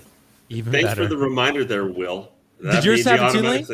Well, no, mine was fine, but I remember seeing people flipping the arms and everything. That made me go, yeah, I definitely can skip Vaughn in that case. All right, KG. Look, we're going to go through these real fast. Is it possible, yes or no, that we're going to get Clone Trooper Dogma now? Like I said, I'm all in for the main clones. I mean, it's a must-have. Of course, it's gonna happen. I think so. It's a must-have. I think every single clone. They have to do every single commander, like Captain Wolffe, Echo, Fives, and even Dogma. It's a must-have. And so, yeah, I agree. I think it's gonna happen. So. Yeah, no, absolutely. I think so too. And I'm pulling these up from Star Wars. And, he has like the 501st garb on, and, he has a different tattoo. Izzy Company Collectibles. Are we going to get Clone Trooper Dog? I mean, I'm just going to throw these up. Are we going to get this? We're going to get everything under the bush, man. You just keep whacking it and things will just pop out. Just keep whacking it, guys. Not like so. Does that mean Izzy? We're going to get this guy too? Just keep whacking. How about Clone Trooper Tup? What I want, Hot Toys can get anything out, and anything Clone Trooper, anything top up of the butt, whatever you want, Hot Toys. I don't care. As long as it's a Clone Trooper with Smaller Morrison's head sculpt on it. But I want to go back to Captain Vaughn, Vince Vaughn over here. The helmet, Hot Toys kind of reused Cody's helmet way too hard. If you go to the animated version of Vaughn, he has markings that Hot Toys didn't add in. The little striped out parts on his chin is supposed to be a straight line, and certain here and there things. So Yeah, I didn't notice it. Let me try to bring up a picture of it. I'm bringing it up here. Okay. Prototype. Try to get back to it. That's why I went to And the I think screen. Hot Toys should have. You see there on his helmet, you'll see if you can bring up a side by side on the animated version. Hot Toys, at least on this one, please, if you can change that, because Yeah, where did they mess up, Easy? Where did they mess it up? the part going down on the chin, those three lines that come out from the red line. They are not there. Yeah, they're not I see there. that. And there's red stripes under his eyes, which is supposed to be like at the bags of his eyes. Oh, that's like a huge difference. Yeah. Yep. It's for Hot Toys. It's kind of like a disappointment for really. It's not even nitpicking. It's the accuracy. Yeah. Which Hot Toys didn't even bother to change the helmet style. I mean, just like mud those places up and just make it straight. You know. Well, so Easy, that's a what do you big think? thing for Hot they gonna Toys. I fix think it? that a lot of people didn't catch. Yeah, it's true. And I'm gonna try to get a picture so you guys can see exactly what I'm talking about. Yeah, and Easy, while you're putting that up, do you think they're going to fix it? What's your call on that? If enough people can make some noise about it, Hot Toys will do it. But I think if it goes, I think this is one of the things that will go under the rug and it'll stay quiet. I don't think Hot Toys. I didn't catch it at first. Yeah, a lot of people did not catch it. Yeah, didn't catch it. I don't catch it now. Now, while he's catching that, did anyone else here on the panel catch it or know Here about this? is the image. Let me see if I can pull here. you up solo, my friend, and see how I do that here. So you get a reminder of what that looks like with So Hot the Toys. layout, up, here we go. And then you can't tell, Yeah, we can't tell. but he has red under his. Yeah, I I see. mean, you can get a You video. can kind of see it. Yeah. Yep. Yeah, I could kind of see it. I see what you're talking about. Hey, Easy. Just take off my clothes real quick. You can't filter me, Aries. But yeah, I thought Hot Toys would have, like given us that much for a reuse. But nonetheless, I'm glad we're getting these variants of clone troopers, because just like Iron Man guys, this is us. This is the clone trooper guys. This is for us. It's like, Well, order like a bunch, At least you right? guys can say as the clone guys, hey, it takes us like 2 clone troopers to equal 1 Iron Man. True. That's See, true. Very so true. now then Very we're gonna true. be like, oh, I need 2 of these guys, an army building, and have fun with them. But on that note, I'm gonna see you guys later because I gotta go. Aries, thank you for having me on, and all you guys, thank you. Yeah, see you, Easy. I just had to step in. Easy, the man. Thank you for popping on. Good to have you in here. Alrighty.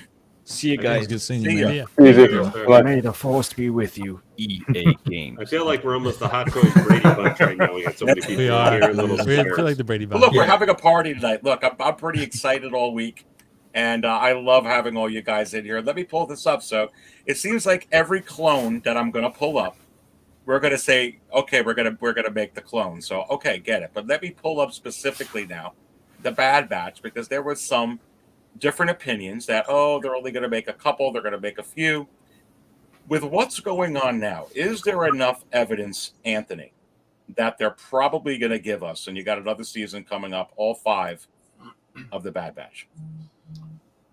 Well, I mean, how many did they announce so far? 2, and they teased Crosshair, right? Mhm. Yep. So they've really just shown like 3, like overall. Yeah. Okay. Well then, I would like them to do it, right? I haven't watched the show either, but I mean, I would still like them to do it because it's really, we all know Hot Toys. No matter what, if it's Star Wars, Marvel, DC, it's like it's almost impossible to like get a team. You know what I mean? I think we finally have like a Justice League, right? So it's very, I mean, to a point, like we got like original trilogy people, but it's very, they're known for not completing lines. So if they've already shown off 3, even if one's a tease, I guess it just depends on how successful they're gonna go, right? If there's another season, and that's like half the figure. So I would think they'll probably do it, right? I mean, they look really I think cool they will. too. I mean, until they don't buy them. I mean, what do you think, Rod? I mean, are they going to skimp out like They probably sell. If they release all 5 of these, they probably make money on all 5 of them. I mean, if you have one, you got to have the others. Yeah, that's the thing with Hot Toys, man. You never know what they're freaking thinking, because sometimes they think that they're like aliens. They just have no logical sense. So I would wish they did. I wish to say that logically, if you launch 3 out of a line of 5, there's no reason for you not to launch the whole line. Yeah. But like it was said, they did that before. So again, I wish they did. I think it will all depend on how much the first 2 sell. Because even the teased one actually is not a launched one, right? For them. Yeah. Right. So, so if the 2 first sell really well, then yes, I think they will complete the line. Otherwise, they can just abandon it like they did before. Like everything else half the time. Exactly. Yeah. Well, Lane's right. and Fabio, let me go to you on this. How likely is it? The first thing that struck me also as I was looking at this is they're going to use Tamora Morrison's head sculpt because they can just keep repainting it and redoing what they got to do. They're going to use all the new molds that they have. So really, for me, when it comes to the Bad Batch, I mean, I think that they're going to, anything that is selling that they already have a head sculpt on, they don't have to change. And they don't have to change any of the armor. They're just going to come out with different reiterations if we keep buying them. What do you think? Absolutely. I think any way that they can make easy money, they're going to do it, especially when it comes to troopers and clones and stuff like that. You know, everybody's buying them. And I think it's going to get to the point where whoever is trying to pick and choose what they want, it's going to get to a point where, like, they're going to make so many that you're going to start having to go backwards. Like, oh, I didn't want this one, but now I want it because they made the rest. You know what I mean? Right. I think that's going to happen. Yeah, absolutely. Will? Yeah, it's interesting. The Bad Batch ones, I'm wondering if those have been as popular, because I feel like the show, are you guys all enjoying it? I feel like I've heard really mixed things about it. I liked it for the characters, basically. Right. Like, I feel like what I've heard, just the general consensus, because I haven't watched it, is like I haven't dived into it. Like half the show is interesting, and then there's a bunch of filler that's not that great, and then it gets good again, and then it's like, you know what I mean? That's my little bit of my issue with these shows. Like, I feel like I have to wait around so long for it to get good, and like I love Star Wars, but just from what I'm hearing, you know, that's kind of my dilemma. Like, there's a lot of shows, like I mentioned, that are good throughout. So, but as far as like the troopers getting made, I mean, yeah, I mean, I think Hot Toys is going to milk all these animated Star Wars lines. I really do. I mean, I think they're probably going to, you said what, 3 of the 5 have been made already? So, they got 2 of them, and they got 1 prototype with the, right. So, I mean, yeah. So, I mean, I wouldn't be surprised. Maybe give it a little bit of time. But yeah, I mean, Hot Toys, these troopers are selling from what I've seen. So, and they're popular. So it's just, yeah, I mean, Rod's got one in his hand. You can see Rod's. I mean, let me see if I can pull it up for you, Rod. Here, give me 1 second. I mean, yeah, I think they're popular. People would love troopers, and they seem to be easy to make and cheap for Hot Toys to make. So why not keep producing them? So that is a lot of clones. The question is how well they do overseas, but they do well. That's here, awesome. Clear. There it is. Oh, what do you got there, my friend? Ooh, nice. He's got more. He's got more clones. Wow, just a couple more. That's awesome. Army That's building, awesome. baby. That's awesome. Don't have any coffee around there. or you need Cheetos before you handle them. Yeah, Right. see, Lane gets it. No Cheetos. Well, I was told that after I got clinic. Don't have Cheeto hands. Yeah, Seriously, especially with it's true, man. You gotta be Yeah, any real figure careful. with white outfit, no Cheetos. Yeah, or that upcoming Vision that's white. Ooh. Yeah. Never get that off. Yeah, no, absolutely. Brother Cousins, I feel. Yeah. I really feel like. I think, you know, you see Venomized, it's easy. You see all different variations. Star Wars is getting popular. If we think it's popular now, I think it's going to get really super popular with you got Book of Boba Fett, the Obi-Wan series, the Andor series, Mandalorian season 3. I think it's going to go off the charts, baby, and they're going to come out with a lot of things, especially if obviously figures with head sculpts and I guess actors and actresses where it's easy to get, you know, approvals and whatnot. But certainly figures with helmets or, you know, reusable head sculpts, I think they're going to milk it. Absolutely. And looking at with the Bad Batch, I was sitting here thinking about it.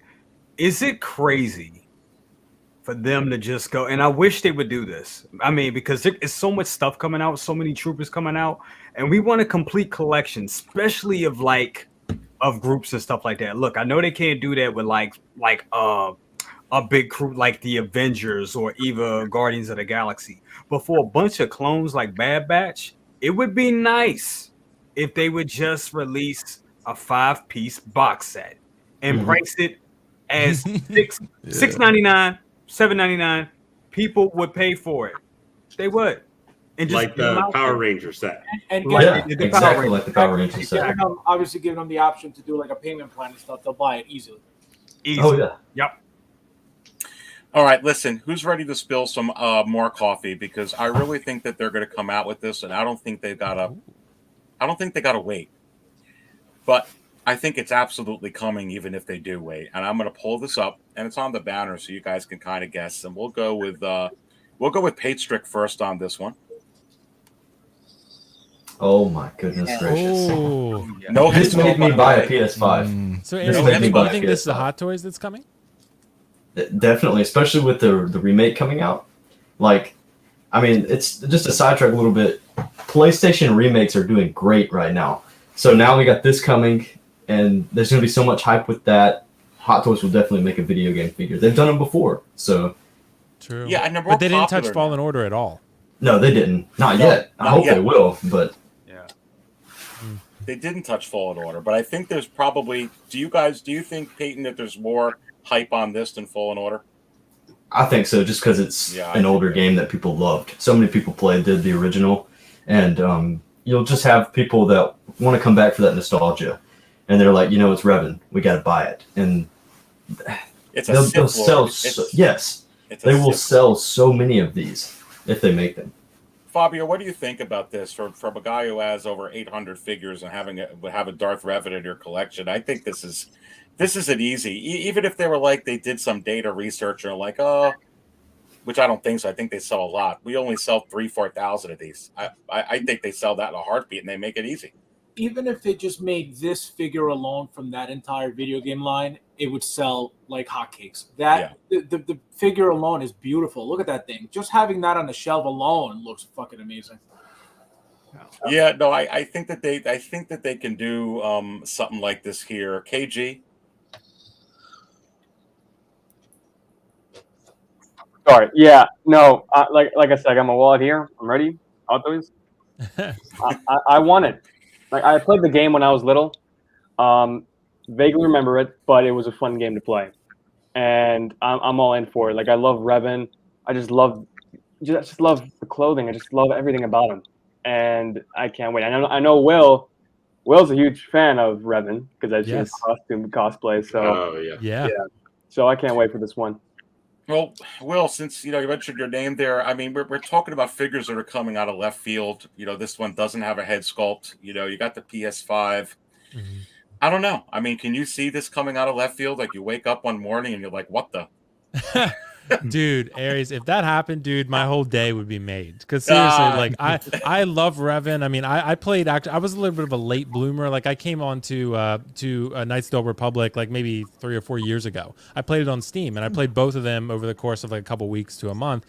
And I fell in love with him, dude. Revan was just incredible. That's one of the best twists in any video game I've ever seen ever. And it holds up really well. I mean, there's some dated aspects of the first one, but it's still fun, and the story is very immersive and great. So the remake, when they announced that, I know I was talking to Lael, 160, man, we were going crazy for it. So we were super excited. So I would be over the moon. I'd probably buy 2 of these if they made it, because I'm already getting the XM statue of Revan, right? So I'm getting that because I love that statue, and that's like the only real licensed thing of Revan that I've seen that's real good. So like, I would buy 2, but I'm just not getting my hopes up because it's Star Wars and it's super popular. I know people are super excited for this one. Like you said, there's more hype for this than there was for Fallen Order, but just with Hot Toys, they're unpredictable. There could be something that makes all the sense in the world. They could be like, no, and then they just won't make it. So I'm not gonna I think it would be more likely than not. I agree that they would make this, but I just don't want to get my hopes up because I don't want to be like, oh, they're definitely going to make it, and then they won't. They didn't make a Cal Kestis or a Second Sister, and that game was pretty popular. Yeah. So,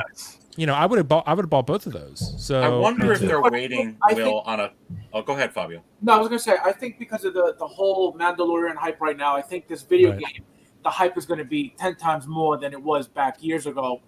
And I think that because of the whole Mandalorian hype right now and everything that's going on with Star Wars, Hot Toys, if the game does well, even if it doesn't do well, I think it's just from the hype is just gonna, they're just gonna have to make something out of the video game. Yeah, and maybe with Cal Kestis, they're waiting. I don't know this, but one of the maybe he's going to appear in live action. I mean, some people have speculated that with the Mandalorian. What do you think? Yeah, that could totally make sense. Maybe they have some inside info of Cal Kestis showing up, and they're going to wait and do it that way. But dude, a second sister would have been incredible. And the head sculpt with that, I think it would have been necessary. But if it wasn't there, I think people still would have been happy. But yeah, I mean, I would like KG said, I have a Fire First Revan cosplay, so I love Revan. I'm all about Revan. I just don't want to get my hopes up too much because. But that trailer, dude, they showed virtually nothing except Revan with a lightsaber, and people lost their shit. So like that goes to show you how popular this character is, right? Like he needs to show up in live action. I mean, like he's got to be there at some point. Yes. He's too popular. I mean, they are making that Knights of the the Acolyte, right? I mean, I don't know if that's in the right timeline. I think that's supposed to be the High Republic, though. That's the High Republic. I think so. I thought I originally heard that because that was supposed to be the one that's done by the lady who was chosen by. A lot of people complained about and stuff, Kathleen Kennedy. But Filoni's so in touch with everything Star Wars that he has to know how much love there is for this character. Yes, so to absolutely. bring him in, people would go crazy. So he has to know that. Yeah, and Anthony, let's go to you real quick because I think you have something to say about this character. But really, even outside of that, maybe you could talk on this too. If they come out with a Sith, and I know this is collectors, it's like, well, okay, I don't know this Jedi, I don't know this Sith. Well, I'm going to go ahead and get it. I never played the video game or whatnot. I think this would sell not just to the people who know this from the video game, but I think it would have certain mass appeal because it's a Sith Lord. Yeah. I mean, dude, you're talking Revan, bro. Well, let me pull it up. It's all let me about. pull it up. That's Revan, man. This is on my wall. I mean, dude. Yeah, bro. I'm telling you, man. We need a Revan. We need a Karth Onassis. We need a mission. I'm right there, dude. KOTOR has been my jam, dude, since it came out, and he is, and like we're saying, like there's the Mando hype. That is a Mando mask. I mean, it's a Dante. Yeah, if Revan comes out, dude. That's like an instant. That him and Thrawn, dude. That's instant day ones, no matter what, man. Yeah. But I don't think they could just do Revan. Maybe they'll do a line, like because we're seeing the Spider-Man games, and now this Wolverine game is gonna. So I'm hoping this is the license they'll grab onto for Star Wars, because it's a shame we didn't get Cal, our sisters, with Fallen Order. But dude, KOTOR's just a giant in itself. It's worthy of a line. Think of a Malik figure. How cool that would look. Dude, come on. And a Nihilus. I mean, the Bastila. Dude. Like, Nihilus, that figure in the secondary market, I think we were talking about that, Fabio. It goes for a lot of money. I mean, I would sell all my Star Wars for a whole line of KOTOR. Like, for real. I would. Or I think I might be thinking of Darth Magnus or Malgus. Yeah. Malgus. Yeah, from the Old Republic. That figure is beautiful. I have that figure. That figure is beautiful. I just. But look who's in the house. The maestro, the man of hot collectibles. Dante. And what is going on, Dante? How are you? How you doing, guys? Nice to see you, everyone. Dante, what is up? Full panel. Damn. We're gonna need more space in that screen, my friend. I know, bro. We're gonna need to get another screen. Okay, 2 monitors to try to fit people. Yeah, it is nice to be here. How you doing, everyone? How you doing, guys? Great. Good. Let me pour you something right here, baby. So look, let me go right to you. We're talking about Darth Revan. Do you see this particular? We're trying to get into, like, we got 2 figures out of left field this week. Could this one come out left field? Man, I think Will was talking about the game that when they show the character, like I was like, wow. I think that's a remake, right? Show this. Is that a PS5 remake. Yeah, I'm sorry, I'm too old. Yeah, so like I think I remember that game PS3. It was Xbox One. Xbox original. I mean, Original PC, but and PC. original Xbox. But yeah, it's been quite real some old, time, Dante. right? It's real old. You feel old, 2003, right? the Yeah, first you say one. okay. Come So on, not man. that old. 2003. It's not that old, but yeah, 20 it's been a years. minute. No, for a almost. game. I know. It is, No, I'm just right? making me feel old. You're like, it's really old, and I'm like, dude.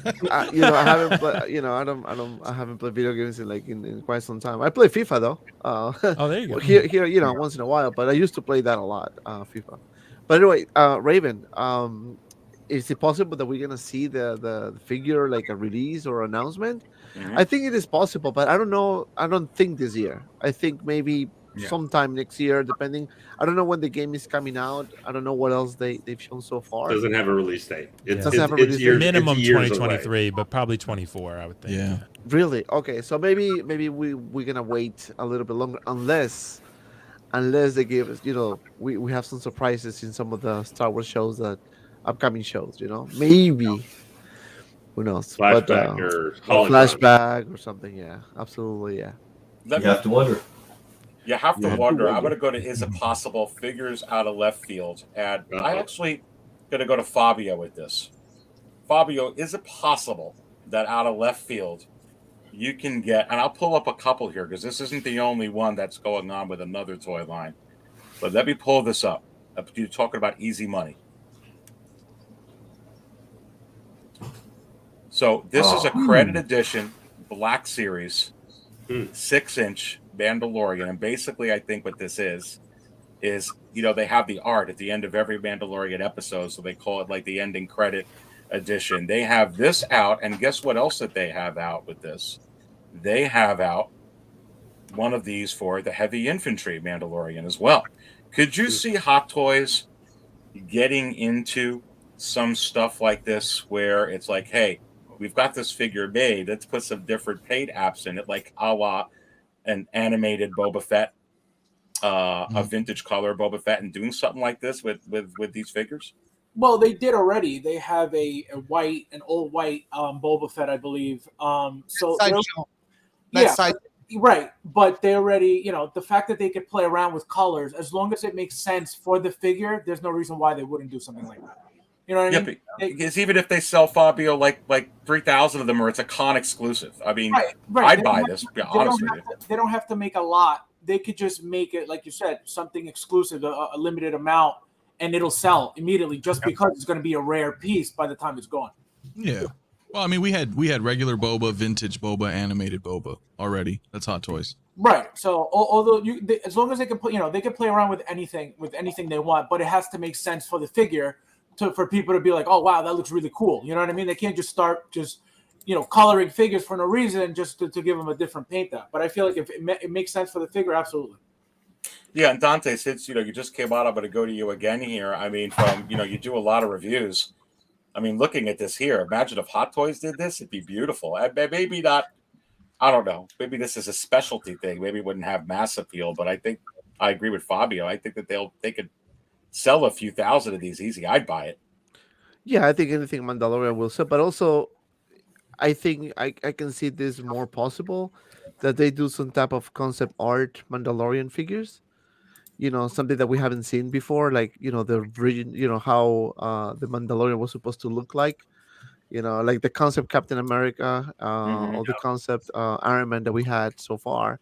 So they may do something like that, maybe with a different variation, different color, something, and they will kind of like test the waters and see how good, you know, that goes, and if it's, you know, is a lot of reception, maybe they can expand other characters like Heavy Mando, the main ones, right?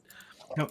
But yeah, I think there's a possibility. I don't know how soon, but at this point, as I said before, anything Mandalorian will definitely sell. Yeah, don't forget that Hot Toys also, specifically speaking about Vaughn and Jesse, we didn't expect any of those. You know what I mean? So anything from them could be at any moment. You know, at any moment they could just out of left field, just like they did those two. Boom, here you go, and you're like, what are you going to do about it? Either buy it or you're not. You know.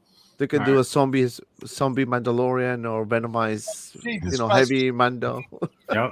Day one, Just add bro. something. Day one. Don't put that idea in their head, Dante. Let's say Iron Man Venomized Mando. Just all those weird, obscure things. Yeah, I'll dig that stuff. No, you guys are right. Let me go to Lane here. Lane, I mean, I actually got a strong hunch that they've already done it with Marvel. Marvel was really popular with, all their movies, and of course, Infinity War and Endgame, and it looks like Star Wars now is starting to really, really get popular. And I can see them diving into some of this concept stuff, this art stuff. They already did a vintage color Boba. They have the animated Boba. To Fabio's point, Sideshow has the prototype Boba Fett. Mandalorian is very popular. Can you see something like this? I think if they did, it would be really cool. Especially, just think about if they had something like that, on the box and just with the large, and usually have the large photograph and stuff on top of where the box. Man, just something like that kind of artwork for like that. If they had that, there's some people who would probably just buy the lenticulars. Like if somebody sold it separate, people would buy that to try and frame it or something if they did. That's right. So I think like maybe concept drawing of Din Djarin, like a Toy Fair exclusive or something of that nature, would be people would buy that. I just want to add something real quick. I'm sorry, guys, to interrupt. But also, I was just thinking, as I'm looking at the packaging here, you see what they did with the Stanley Ragnarok, packaging, right? Like he was pretty much outside the packaging, and then the box was inside, right? So they can actually do that as well, and that will look kind of cool, if you think about it, right? Some art box outside with the figure there, I mean, they've done it before, so. That could be something maybe new in the future. Who knows? What about? Because I know, like Aries, this is a little bit to you, maybe just a question, and some, because like I know you are like original trilogy guy. That's what you like to do a lot of your hot toys. What not necessarily would they use Macquarie stuff, because obviously that's different licensing stuff. But what if they were able to do like maybe a concept Luke Star Killer? From George Lucas's, like, however wacky it might be, but like, let's say they did some original concept guys under the old original concept names, and they took some of the concept art and made actually a 3D figure of that. Not a huge line, but maybe a couple different figures over some original trilogy characters. We did that, like something you or some of the other guys here who maybe collect some of the original trilogy. Would that be something you would be like, man, I got to get that? That's like I'm actually going to answer your question, but I want to get something out of my collection to actually answer your question. So let me see someone else on here. Let me get one of you guys, brother cousins. Go ahead and actually see if you could answer Lane's question there and your opinion on this. I'll be right back to go grab something. Yeah.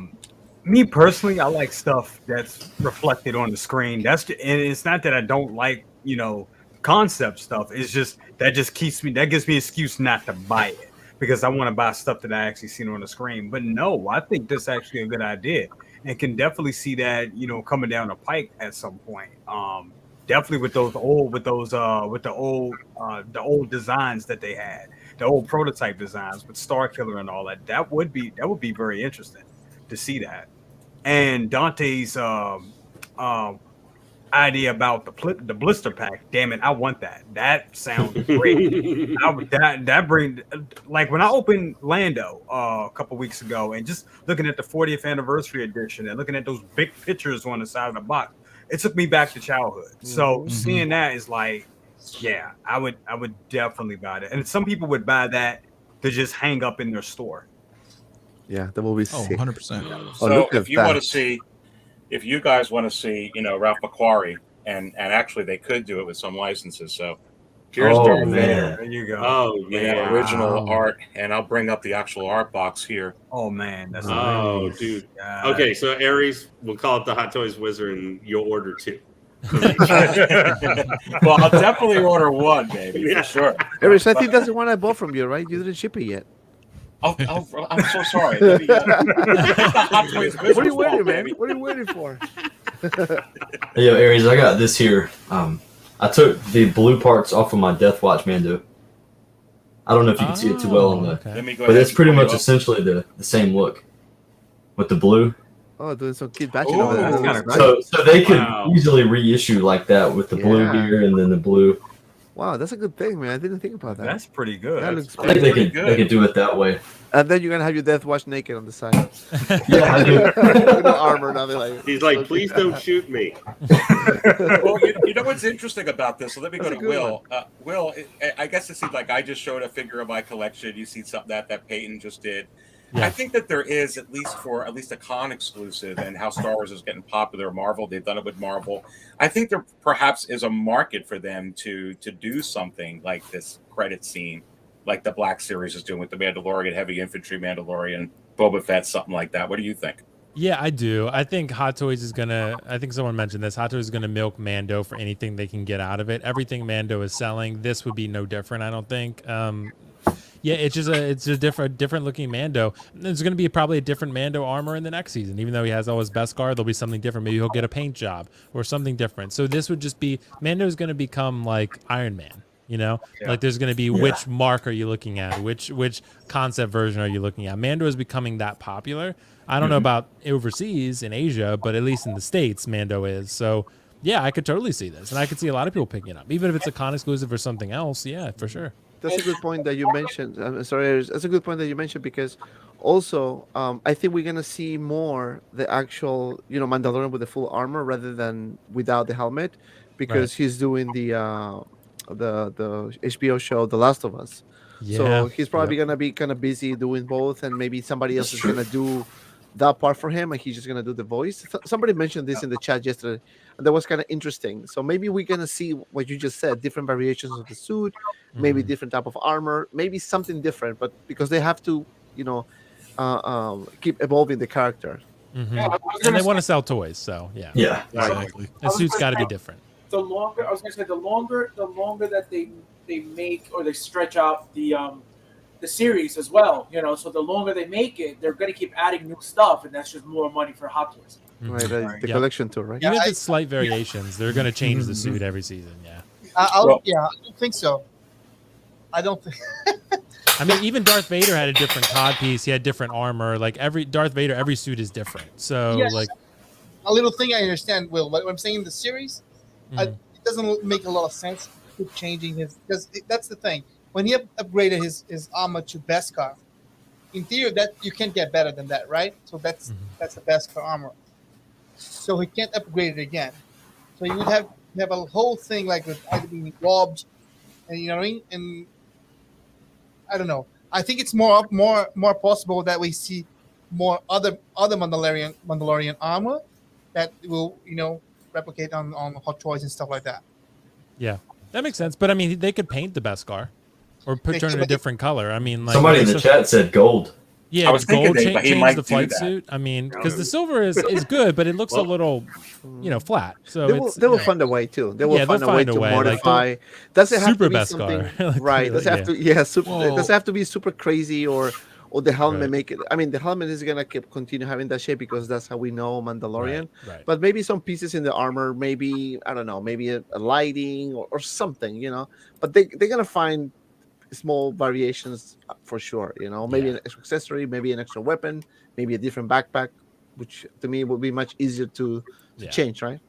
Yeah, they'll do it with Book Boba. of too. Boba. Gold plating would be sick. Dude. That trailer too, Yeah. right? Didn't Boba look just slightly different there too, or am I tripping in that trailer? I don't know. He might have He looks had the skinnier. clean armor. We on, talked though. about that earlier. Yeah. Right, I just it looked a little different, but I don't know. But little subtle things. That's what I mean. It They can fit change better. little things and then be like, "Here's a new figure." Yeah. Right, like He looks Vader's kinda helmet younger. changed from film to film, and I think you're right, Dante. I don't think Mando's helmet will change, but Vader's did as an example. So, and Kylo's did. I don't know if it was on purpose, but it did. So, Right, know. but like a subtle, very small variations, nothing too drastic to the eye, right? That you Right. can still see Vader. Like you don't want to change, let's say, the helmet like to look like I don't know the Dark Trooper, for example. There's a huge Right. difference. Mhm. So I mean, they will have to find some way because they're Disney, right? I think they have a lot of people that really good people. I'm assuming. They're masters of marketing. Don't forget if also nothing Yeah. else. They are. Oh, hey, Aries. Yes. that chocolate version. They made the copper trooper. They made the gold trooper. So they could come out with It's true. something like that, some type of collabo with them. You know what I mean? Maybe putting some copper armor on it, the gold armor, like you guys are talking about. That would be cool. What about diecast pieces?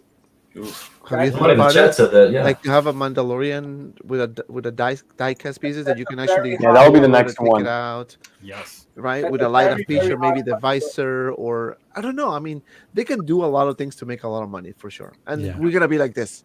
Yes. Yeah, Where can I buy exactly. this? And I Please. Where say can I buy yes. this? Me too. Well, listen, guys, look, please go ahead and hit that like button if you hadn't already, with over 120 that are in here. Much appreciated. You know, it helps when Howard listens. And you know, he listens and watches the market chart show, especially the market show live, right, baby? Look, we're coming with figures out of left field. So we talked a little bit about the credit edition here, that they could do with Mandalorian figures, some other art figures. You know, we brought up Darth Revan, we brought up, you know, all these clones because of Echo and Jesse. Remember last year out of left field came Lando Calrissian. So I bring this up a lot, but I want to bring it up. We'll go through it quick. I'm going to bring up some on the screen. I know what Dante and I think, unless Dante, you change your mind, which you can. But I still think that this is going to be announced or teased this year in some capacity. And let's start off with KG. I really do think that they came out with Qui-Gon Jinn, for goodness sake, and everybody is jonesing for the Jedi Council. And I think the way you build it, sure, come out with Kit Fisto, come out with Plo Koon, come out with Eve Koff, you know, come out with Ki-Adi-Mundi, you know, but come out with this, please, first. I just think this is something out of left field that I would spill my coffee over, baby. You good, my muscle? Yeah, 100%. I mean, like, we got, Lando last year, and that was unexpected. I mean, we see Hot Toys like yesterday. They brought out, Jesse and, what was it? What was the other one? Vaughn, right? Vaughn. And those two characters out of nowhere. And I do see Mace Windu coming pretty soon. I mean, we got that Jango Fett. I mean, come on. There has to be a reason why we're getting that Jango Fett, right? Yeah, I mean, it can't just be to go with Count Dooku, which, I love Count Dooku. And it took me a while to actually, not to go off subject, I actually had to warm up to Count Dooku. I was so pissed they killed Maul. I know we talked about this already. That I was like, why are they bringing in this guy that's 3,000 years old when we had the really cool Darth Maul? I was like a little kid, like, how about the really cool? Then I was like, okay, I like Darth Tyrannus. I like the whole thing. They brought back Maul. But no, I mean, you could pose him with Jango with who? With Count Dooku? That's it. Yeah, right? And that's the thing too. It's like for me, Jango Fett. Like I was gonna get it. I just want to see if Hot Toys are gonna announce a Mace Windu. Once they announce a Mace Windu, I'm gonna get it. I have to have those two in the shelf. And yeah, I do think maybe towards the end of the year we're gonna get a Mace Windu.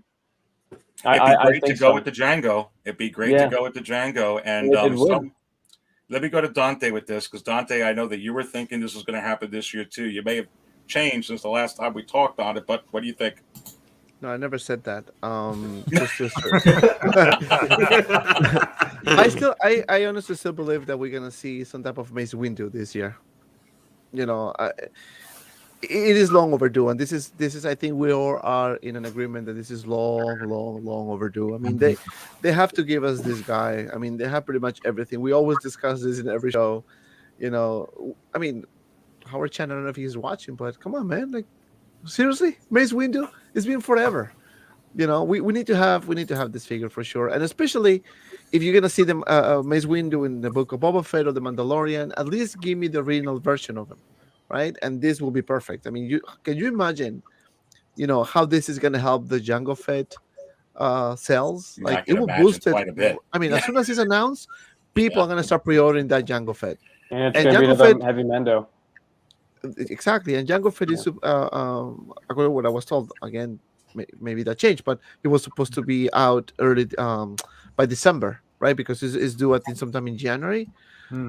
But I don't know. That's a possibility as well. Who knows? But I would love to see this guy for sure. Can you imagine? And they don't typically do it this way, but Hot Toys is changing a lot of things that they do, so it's very possible. But it would be great if they could actually tease this with the final production photos, brother cousins of Jango Fett, and if they don't, I don't know if they freelance those photos out. Like, what, we're gonna do something a little bit different. Let's tease a purple lightsaber, with Jango Fett release. I think people would go insane. Oh, I would go ape shit. Straight up. And I'm almost to the point I just want Samuel L. Jackson voice. Hot Toys, make my mother figure. Seriously, we are waiting. I mean, come on. But yeah, if you know, like if what Dante says, if it's true, like, you know, nice cold day in December, I don't know, let's say December 5th, go on that Hot Toys official Facebook page and we see Jango Fett being released and we just see that purple lightsaber, yeah, I'll lose it. I'll fall out. I spill coffee, it's everything, applesauce, everything. I'm back to 5 years old. It could be. Give me You know an what? idea. That could be a perfect. You know, you just mentioned that, brother Cousins. It could be a good opportunity for them when they release the final product pictures Yeah. to tease, you know, him somewhere. They do stuff like that, yeah. They do stuff like that, right? So you know, just imagine everyone will be like, nobody will pay attention on Jango Fett. Everybody will be showing that picture of the purple lightsaber, or the back of the head, or the ear, or something. Right. You know. Yeah, but they better follow through with that shit though if they do that, because that's gonna, Best you know, Still waiting on some the best super behind metal like to a it. word. shady shit if people start buying a bunch of Jangos and then it was just some tease that falls into a graveyard. Not even a graveyard. They don't even show a proto. You know what I mean? Just so that's a bold move, man. Yeah.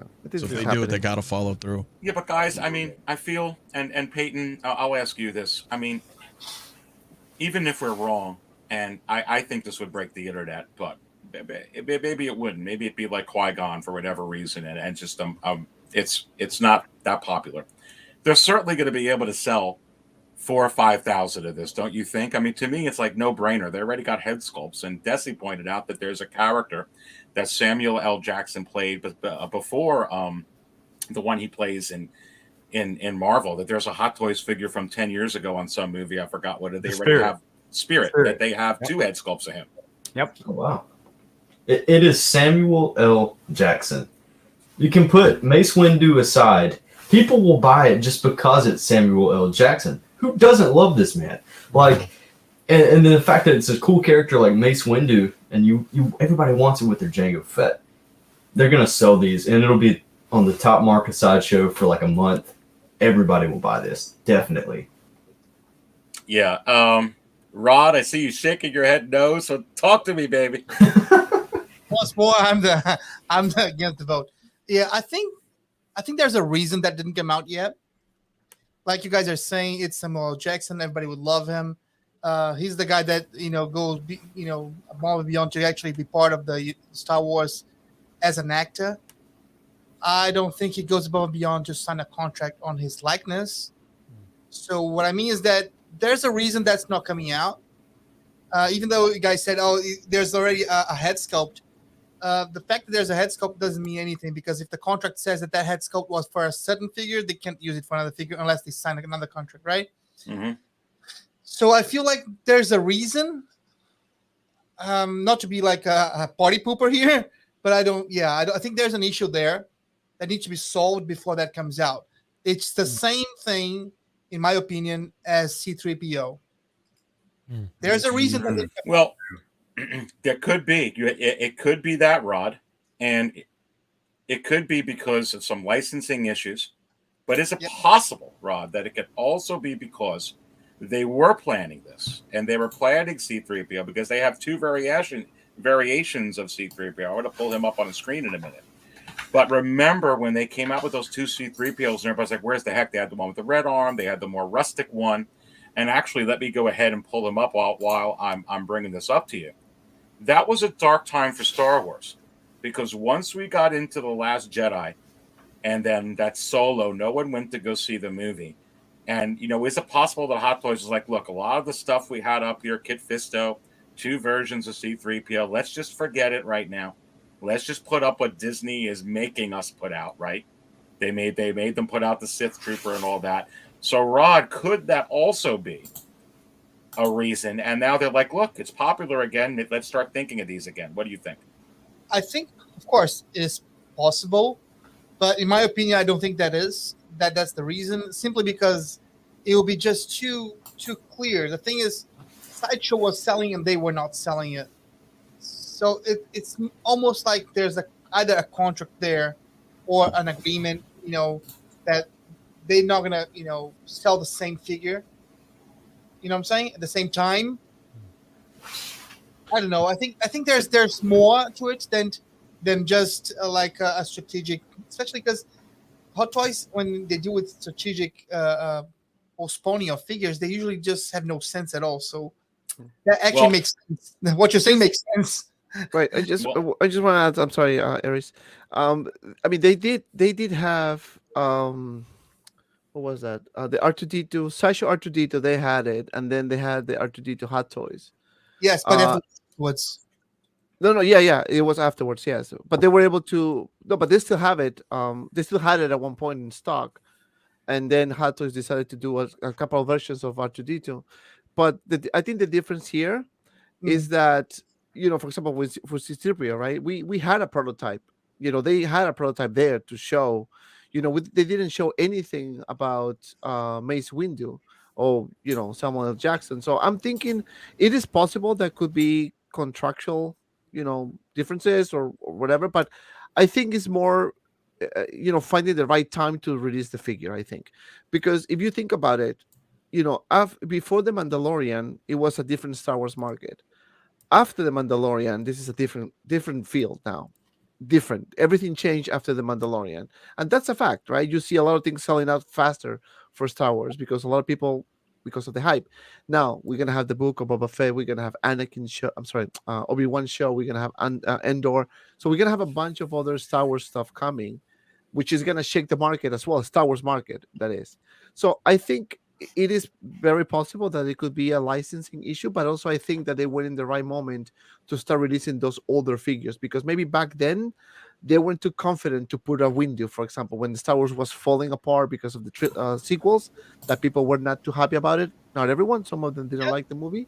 So I think it could be that as well. So it could be that as well. So at this point, I agree with you, Dante. It's totally possible. That's what I said. I think it's possible. I just, in that case, I just don't, since we didn't see like anything, like you said, we didn't see a prototype or anything, and we are all asking for it for a long time, right? I think there's a contractual issue there that maybe they're trying to solve it. I don't know. But, I think that's why the Mace Windu didn't come out. But, of course, we don't know. It's we are all speculating, right? yeah. Well, listen. We should call the Hattos Wizard, Aries. Yeah. He may call. But listen, is it possible, Fabio, we can wake up tomorrow morning and this comes out of left field? Because the argument was, too, and these are very good arguments here, what was taking so long with Billy D. Williams? We didn't get a prequels version of him either. And it could have been contractual. All of a sudden, it comes out of nowhere. I think, personally, that this is coming, and I think, all respect to Mace, where's the C-3PO? And they've already made 2 C-3PO prototypes, so they knew that they could do it, but they didn't release it. No. Otherwise, they wouldn't have teased it. That's my view on it. But we could wake up tomorrow morning and get this or C-3PO. Would you be shocked? Would you be more shocked, Fabio, with this or C-3PO than you were with Jesse or Vaughn? What say you? Well, I would obviously want this before Jesse and Vaughn. So I would be actually more excited about this than I would be than I am actually for Jesse and Vaughn. But again, I don't know why they're taking so long for this. Like I don't understand why Hot Toys, knowing that so many people would jump on this in a heartbeat, is not making those moves. Yeah, and let me go to you, Brother Cousins, and you could talk about these too, but let me pull another one up out of here, which would you be shocked if you woke up tomorrow morning, saw Mace, saw C-3PO, saw this 2-pack baby, or saw this? I want the 2-pack. I just put it in the chat. And I want Padme too. Yes, I'm still crying over Padme. Can we get Padme?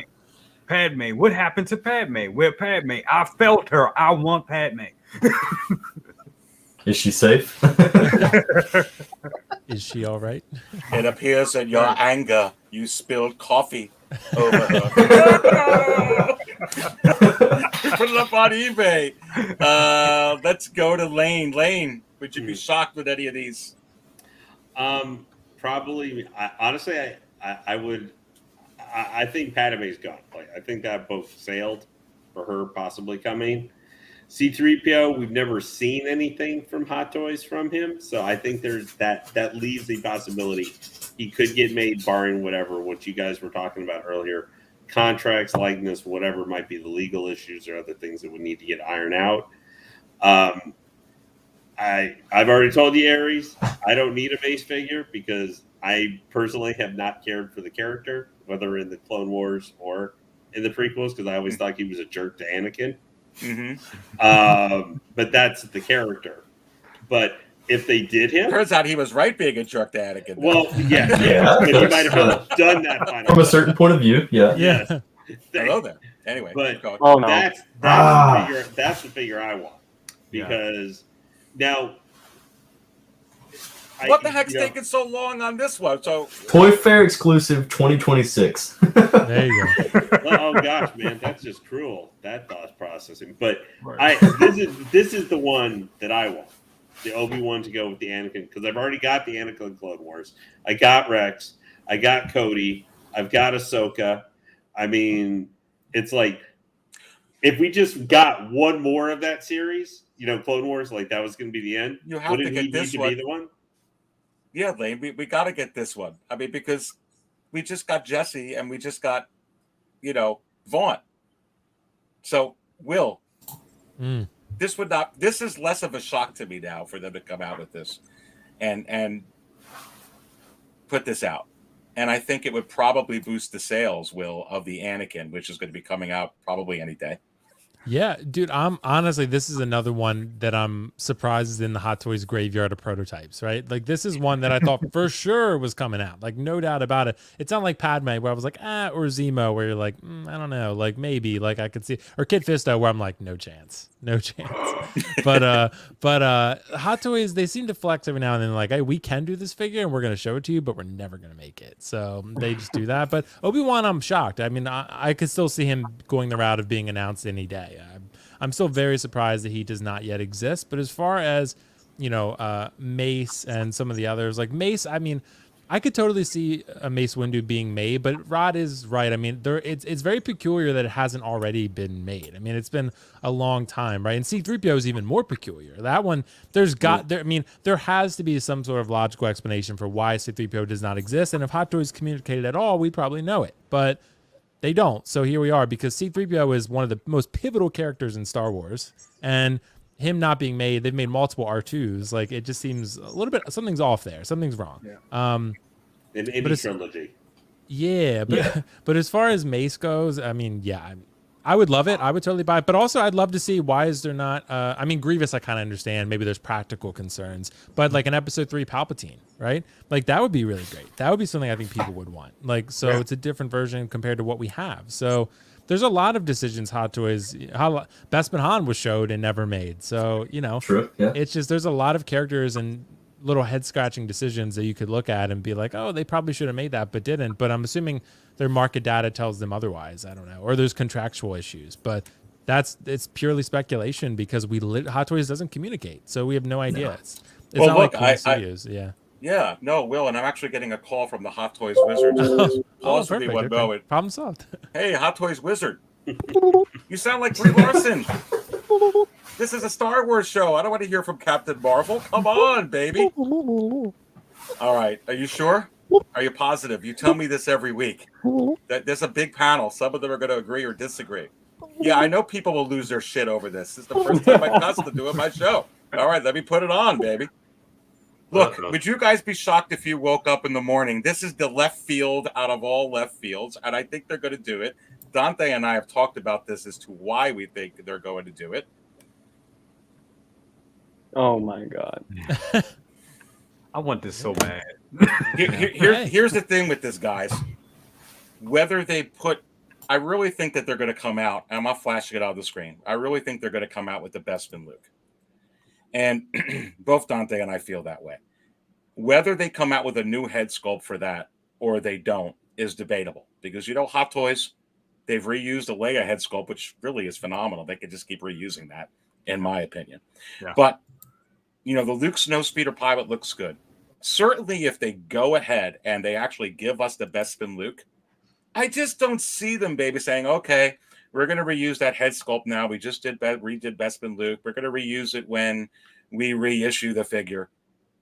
They're going to make another Luke. And to me, I just feel like that they got to make this. Brother Cousins, go. Let you go. Start it off. They have to. They have to. And once again, I'm all about the box sets and the big pieces. Yeah, if they make this would be, this would definitely be coming home, and I would definitely be happy. And I see them doing it just down the line. They just got so much damn Mando stuff and the troopers, and this stuff is flying. The newer stuff is flying off the shelves. But they also know with the older stuff and the older collectors, and it's nothing hits like that original trilogy. OT stuff always sells, and the value goes up. They know that too. So, and Howard is a big Star Wars fan. We all know this. So we're going to get it. And I mean, I really do think, yeah, I'm pissed off that we got, that we got the blur, ugly face. I call them ugly face. We get ugly face, but I like the blur, but I like this more. I like this more. There you go. Fabio, you know how much these sideshow Luke and Hans go for. Forget about it, and I don't know if you got them in your collection, baby, but this would be like out freaking standing if they did this. And if they make a new Mark Hamill head sculpt for the Bespin, they're certainly going to use it for this, I think. Well, so if they're making the blurg right now, this is a no-brainer. You know what I mean? They could easily make this a Tauntaun, and then Sideshow made this, many years ago, which they're still great to this day. But this should be a no-brainer for Hot Toys. Yeah, and Dante, go to you. No, this is absolutely never gonna happen. I cannot say. Of course. That coffee man, it has to be. But just going back to Padme.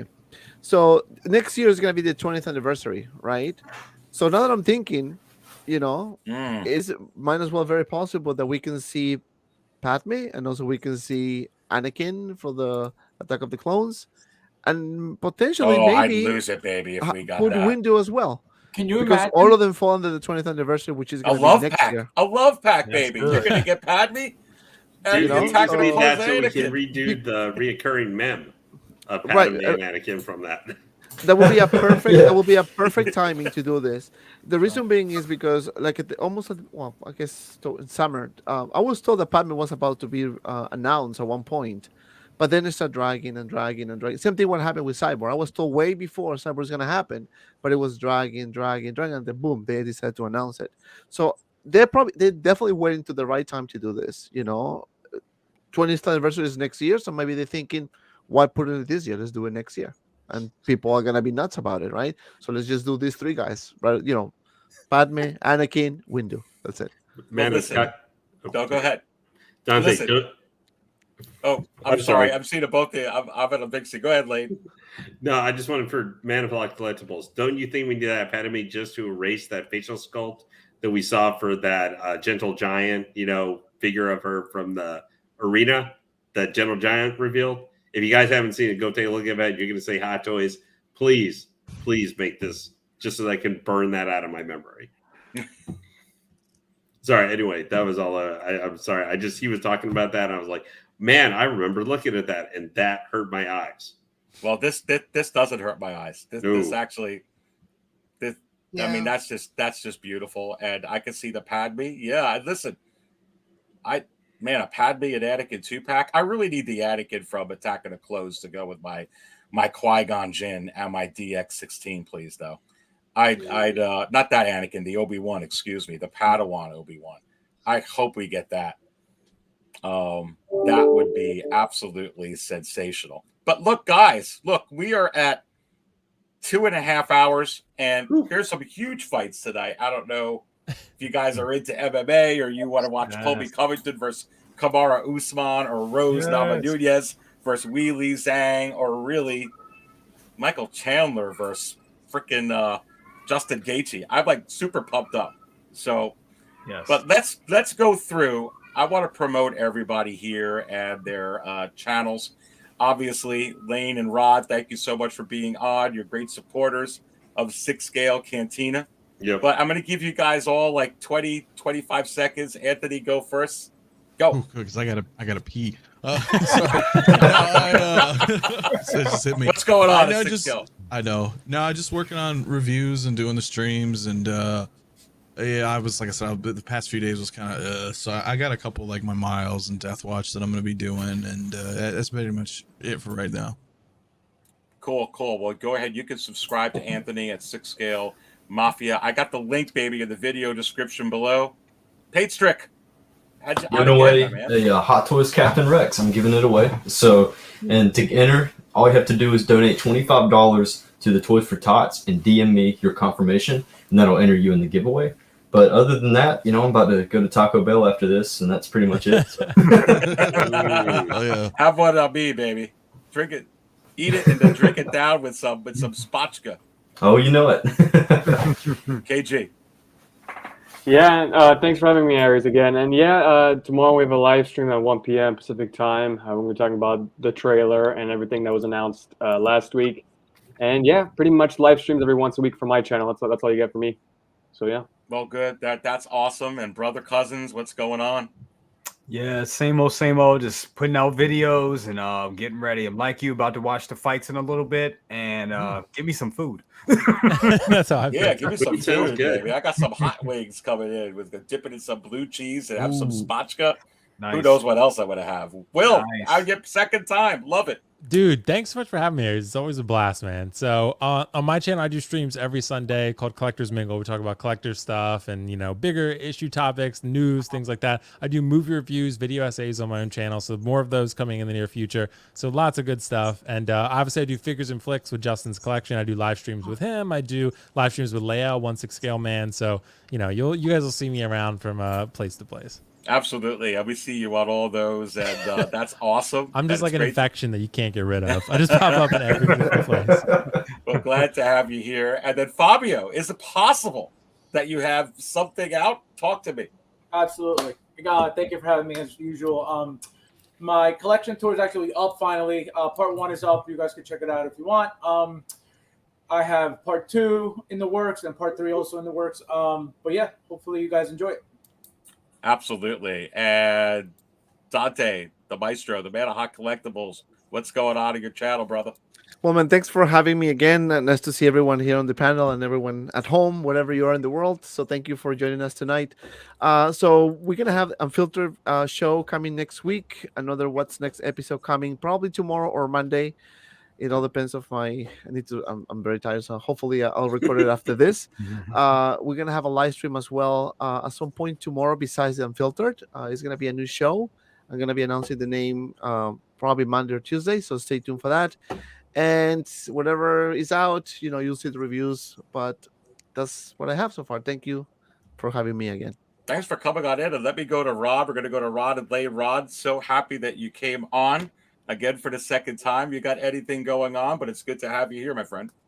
Thanks for having me, Aries. Tomorrow, I'll be with KG on his stream, and our channel's supposed to be coming live next week with interviews of other collectors, So you guys will know. Awesome. Well, that's great to hear, Rod. And Lane, we got you on, and I was happy to have you on, brother. Well, I'm really glad to hear. I will be on, as I regularly am, with Nate with Geeking Out channel, where I'm always on their streams, usually at least once a week. We'll be talking about, of course, wonderful hot toys and everything, what's upcoming. I know we're going to be probably breaking some more down on clones. And I'm just going to say my thing, Aries. I'm going to have to disagree with the Hot Toys Wizard. I think there's zero chance that Tauntaun with Luke and I got plenty of Spotchka here, baby. You know what, Aries? I'm going to drink that away. Our Aries, the good thing is that's usually a positive, because usually whenever I say everything, you usually choose the opposite to happen, and it goes that way.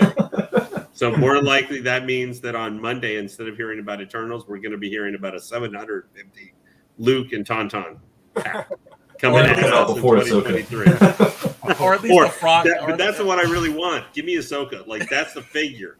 I'm on like Aries and Dante. If Hot Toys just said we're not releasing any other figures this year, here's Ahsoka. Have a nice day. I'd be like, thanks, Hot Toys. See you in 2022. Right. See you in 2022. And just for you, baby, I hope we get like a frog lady. Something like that. That Can you could imagine realistically having happen. people with- it could. Yeah, we joke, I but haven't- it's true. Can you imagine No, I can imagine if we quite a got the bit. frog I lady can. have like next Before Friday? Pennywise. Before Yeah, Pennywise. we'll get Frog Lady before Pennywise. She'll come out. Or Pennywise on like Hanukkah or Christmas or something. I'll That doesn't die. make sense. Why did it come out on Frog Halloween? lady comes out before. But they would do it. They do stuff like that. Like how many of the old OT trilogy collectors would just like, I don't know, they might go like what was it, Harrison Ford on one of their Mandalorian figures, just tearing it apart because they're like, I'm getting Frog Lady before I get Right. out. What's going on here? Jar Jar Binks is gonna be announced next week. Just a Jar Jar Jar. I think I would buy a Jar Jar. They would pre-order. Jar Jar's gonna be I good. wake up would buy tomorrow him. morning, Jar Jar. Howard, you're watching this? So how am I going to get? I think how am we would gonna all you get guys? Jar Jar here, would we not? I would. Yeah, I would. I We would. Yeah, we Get him joke. with Jar I Jar. think people would. I think we might buy Jar Jar. At least for the Jar walls. Jar and Little Annie 2-pack. perfect. Yeah, we talked about that last week. Jar Yeah. Jar, That Jar would be Jar perfect for normal, memes. Yeah, it would be. normal Jar Jar's outfit, perfect for and memes. Yeah. Senate Darth Jar Senate Jar. outfit. Yeah, we need Darth Darth Jar Jar Jar. Jar before Yeah. Darth Ray. Let's go. Before Darth Jar Jar. Darth Jar Jar. All right, well, Very listen, exclusive. guys, this has been great, and as usual, because I'm live, I don't always buy coffee out, but when I do, I buy from 6 Scale Cantina. Stay thirsty, my friends. It's been fun. See you guys.